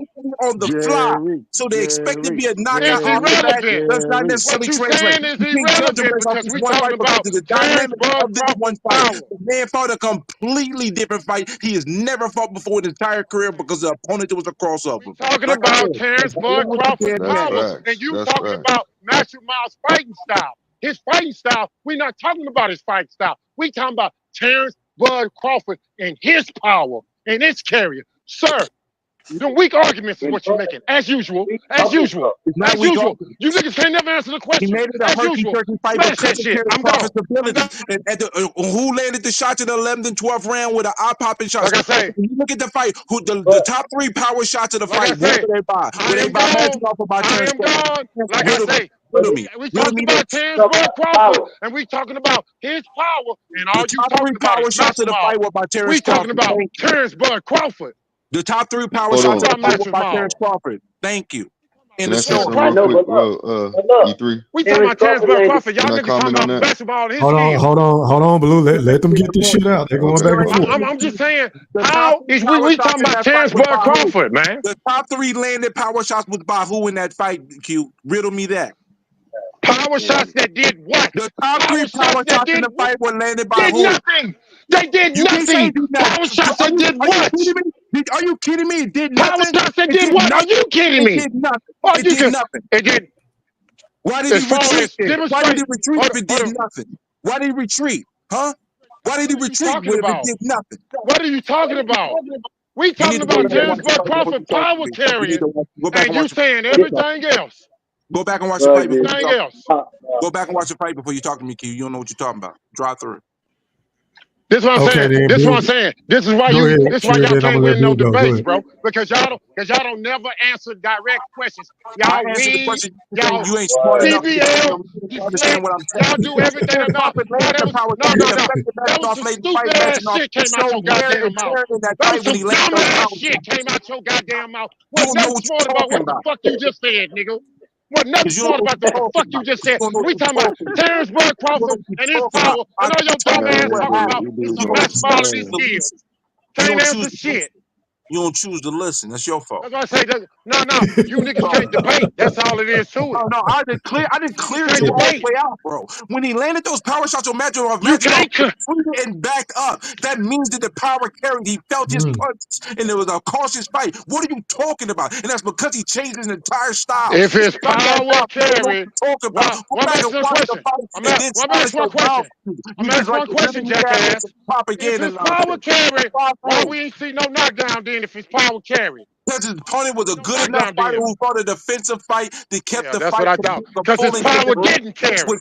Because his power opposite of didn't his carry. natural Because his style. Bud was on power the back didn't foot. carry. Because his Hey, let power me say didn't this real carry. quick, y'all, because And I'm I'm gonna let done. Blue go. Hey, if y'all looking at y'all phone or computer, whatever device y'all on, look at this man's nose. Do y'all really feel like Bud Power didn't carry up at 154? Hold on, But The way he was dinging on this motherfucker. Look at this shit. Buckle, Bud stayed on the back foot the whole night. Hey, But that all you don't gotta do matter is though. He made the man clinch several times later on in that fight with the double uppercuts. E. All right, All you look gotta at do is this. Look at all this you part gotta right do is here. look at the picture Bud I'm Cole using. with 3 Look at the beautiful picture I'm uppercuts. using and look at his Hey, face. let me Look at the say something. boogeyman. Look Hey, at this E3, thug can I guy. say Look at the something real quick? boogeyman. He like that shit, man. Hey, Y'all E3, got can I say Bud something fucked real up. quick? Go ahead, Carl. Hey, Go ahead, Blue, and then I'm gonna let Carl Hey, go. Go ahead, Blue. okay, so check. E, just look at the Ho- picture I'm using, and that tells it all. You know what I'm saying with the power. Yeah. I don't know what, but go ahead, Blue. okay, so check this out. We didn't see a knockout. That's what we talking about. It's Big fish, easy big fish, big fish. Let me to say this real quick, understand my what we guy. talking about. It wasn't a knockout.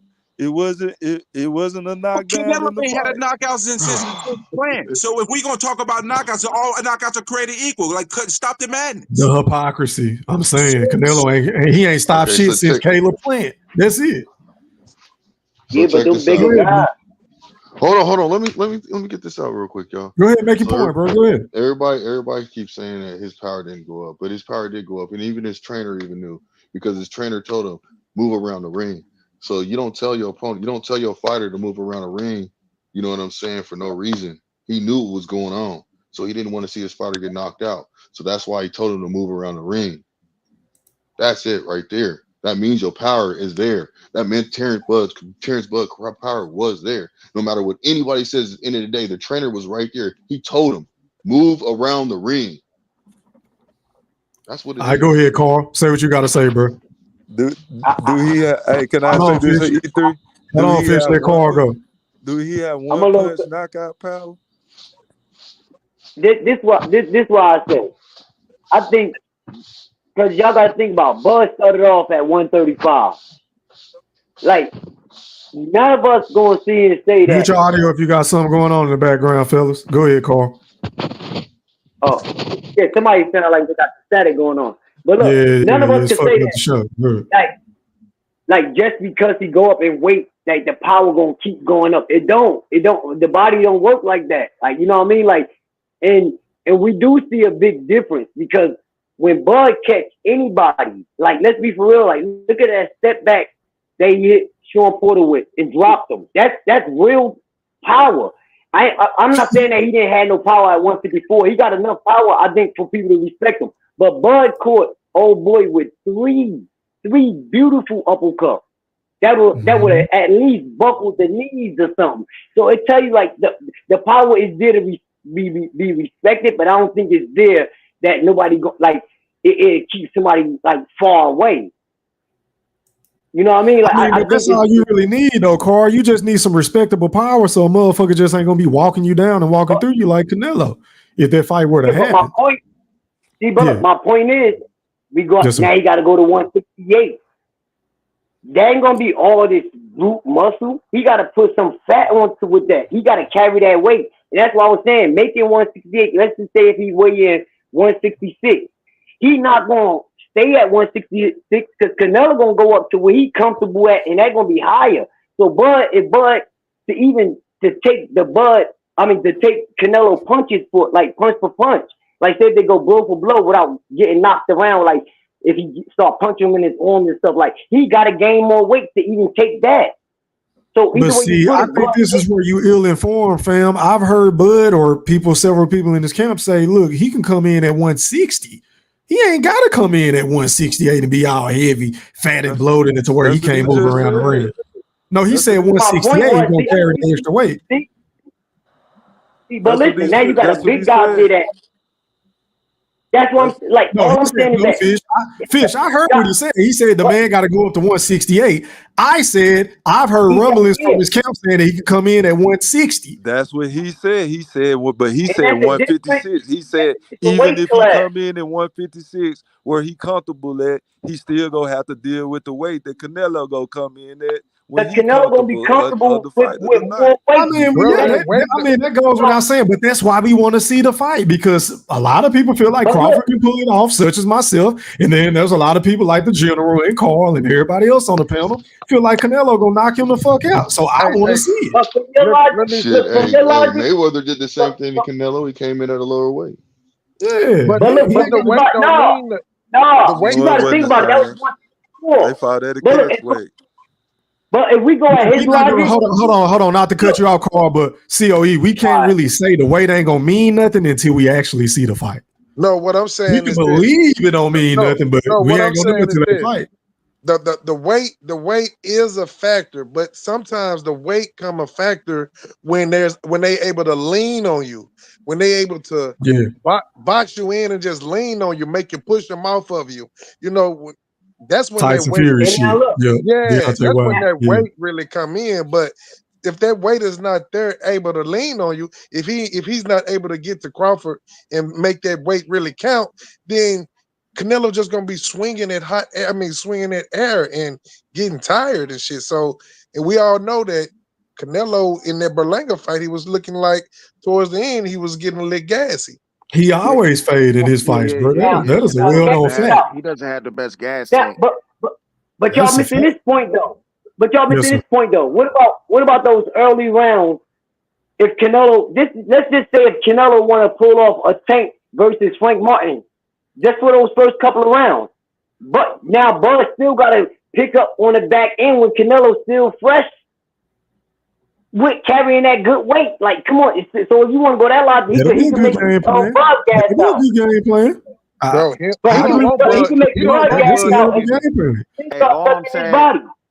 All I'm saying is Canelo beats Bud. I mean, if Bud beats Canelo, it's going to be a whole nother... a bunch of excuses. I said that earlier. If Bud do that, nobody can say nothing. But they will. But they will. Big Fish and Q gonna be the main one. Them niggas gonna find something to say. Somebody gonna find something to say. That would be an amazing feat. No, I wouldn't.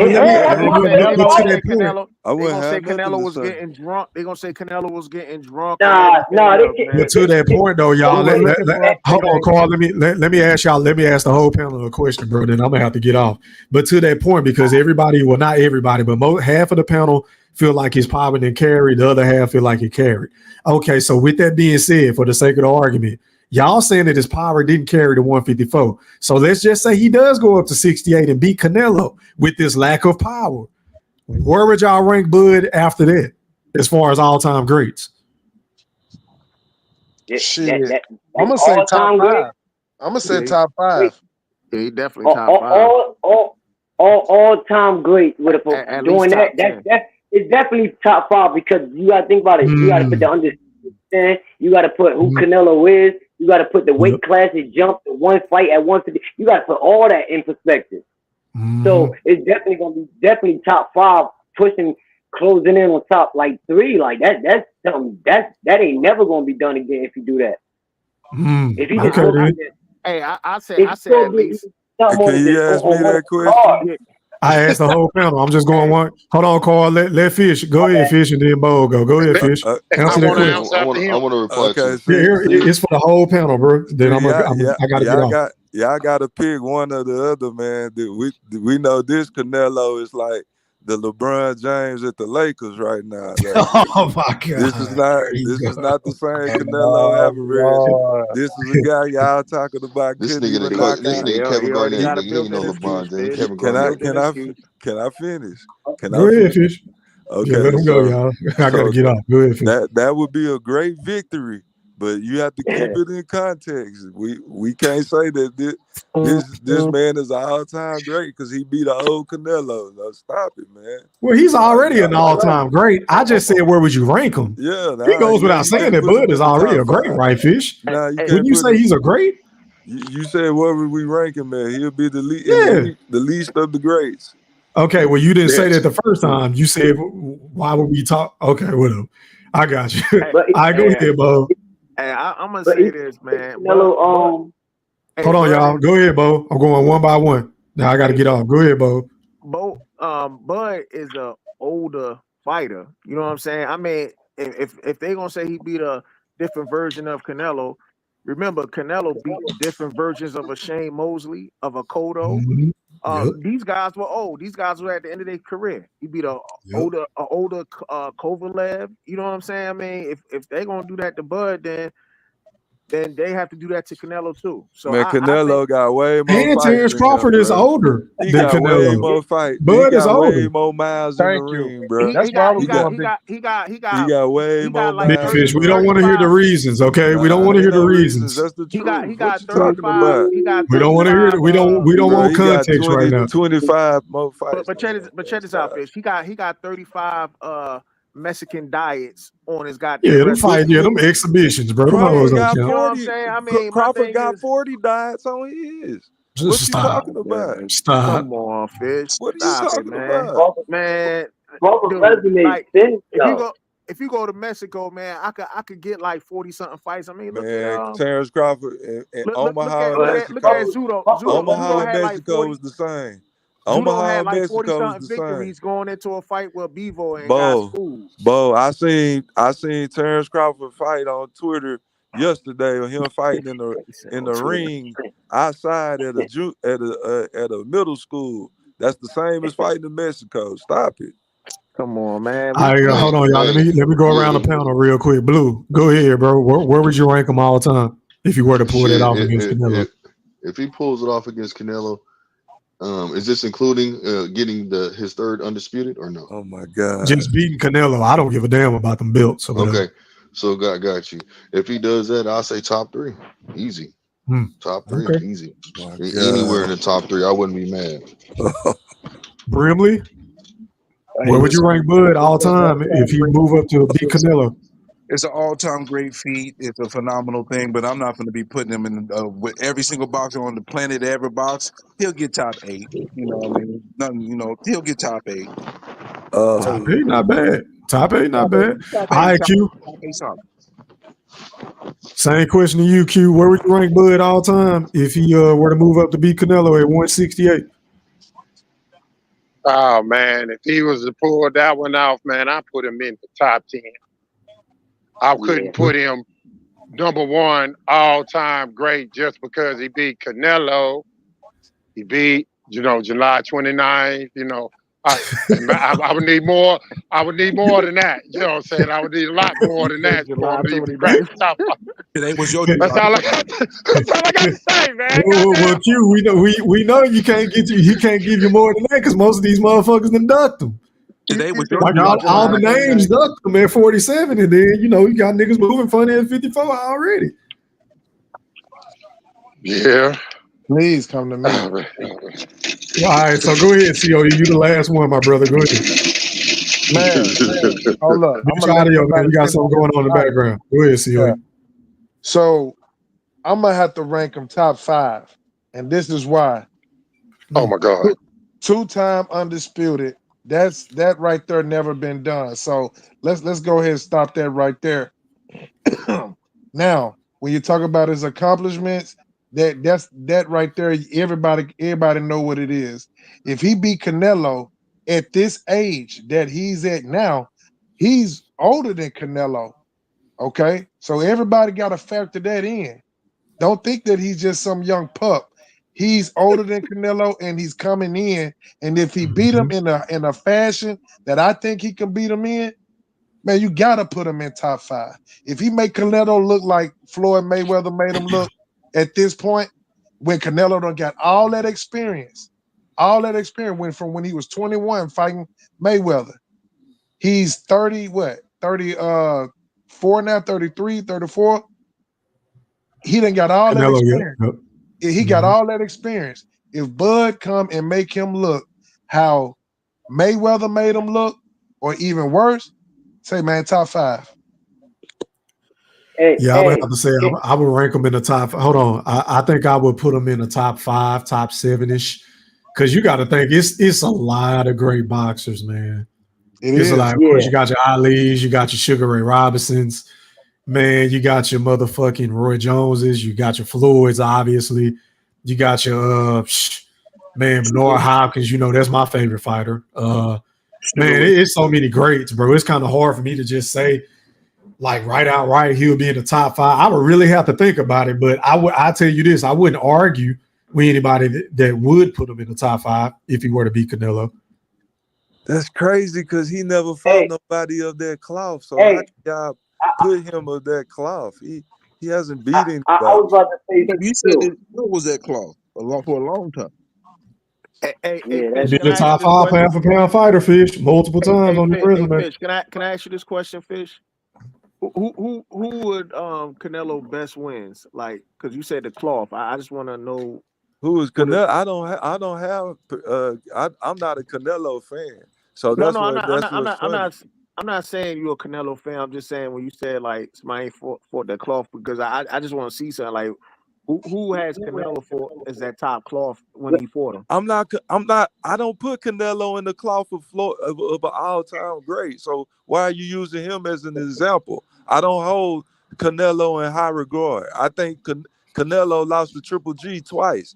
He's lost to multiple people. So why are you using him as a measuring stick? Because earlier, Fish don't like Canelo at all.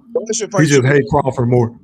No, because you said earlier, said if he beat this version of Canelo, so that's why I was trying to, Yeah, this is the weakest version of Canelo. This is the oldest version of Canelo. Wouldn't you say that Canelo doesn't have that much more left? So that's what I mean. This is the strongest version of Canelo that he's fighting. So if Crawford does beat him, the only great thing about it would be that he moved up so far in weight. But he would be beating a guy that wouldn't be the only great thing. See, Fish, you had me. I was with you, but that wouldn't be the only great thing about it, bro. He could knock out Berlinga. He could knock out Munguia. No, I agree with that point, but for you, hold on, you put a little bit too much mustard on that shit. We say that would be the only good thing about it. It is, because that man moving up 2 weight classes to fight the quote unquote bigger guy that's stronger, that can cut out the ring, that got a granite chin. Can't nobody knock him down, can't nobody knock him out. If Bud were to move up and beat him, bro, you can't just say, oh well, it was supposed to happen, or it's just because he got old. No, because you don't even think he got a chance. I didn't say you know what, you can't put he got old. I did not say that. What are you saying? That is a fact. Hold on. I want to hear Fish. Go ahead, Fish. This version of Canelo, this era of Canelo that we're in, is not as good. This is not the same guy 3, 4, 5 years ago. That's what I'm saying. Bro. Come on, y'all. Hey, I agree with that. Y'all got to stop that now. Cause listen, if you that's the truth, though. No. That's a fact. Canelo is not the same, bro. Hear me out. If he's saying that, then that means the version that Mayweather fought was a weaker fight, was a way less fighter than what Canelo is now, because we all know he got more experience. But that's not Floyd's greatest win. So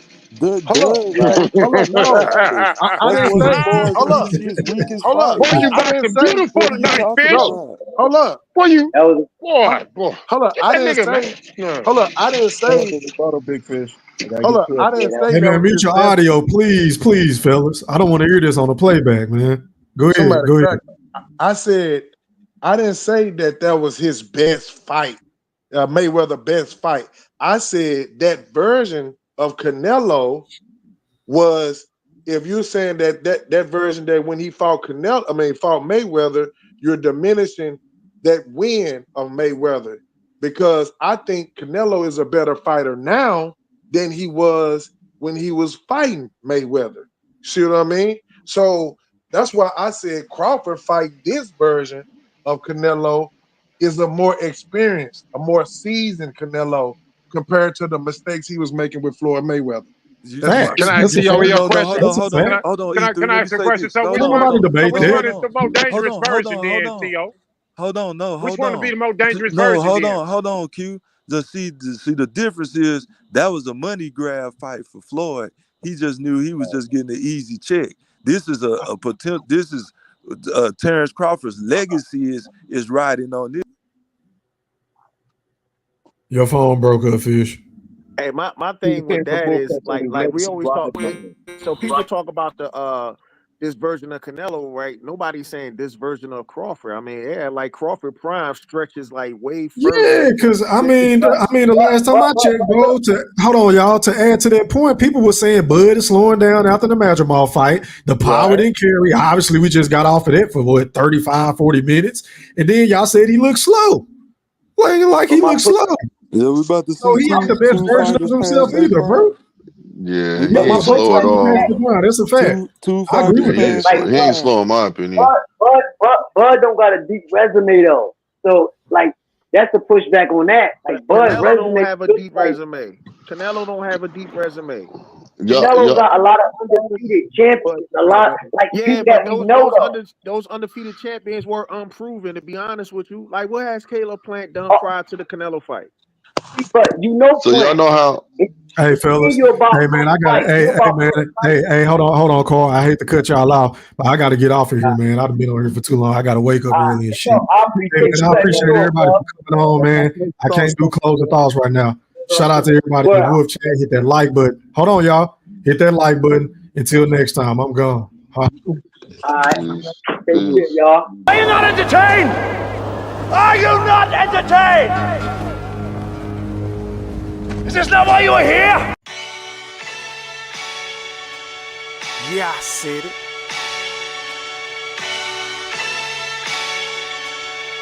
Yeah, I said it. Goat thriller, back better, iller, pound for pound. Killing these topics with analytics. Silencing all the critics. Trying to bite the style, they get sun like children. YouTube villain, podcast killing. So antagonistic and prolific with the swiftness. Make sure you make weight before you trying to debate. Yeah, I said it and I never hesitate. Hit them with hooks cause these rooks took the bait. Start the show cause goats never hesitate. Ducking smoke, got them sweating at they toxins. Yeah, I Goat said it. thriller, cleaning up the sport of boxing. Aight then. Yeah, I said it.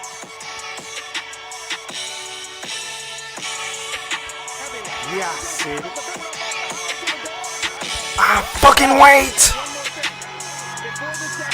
I am the greatest. Yeah, I said it.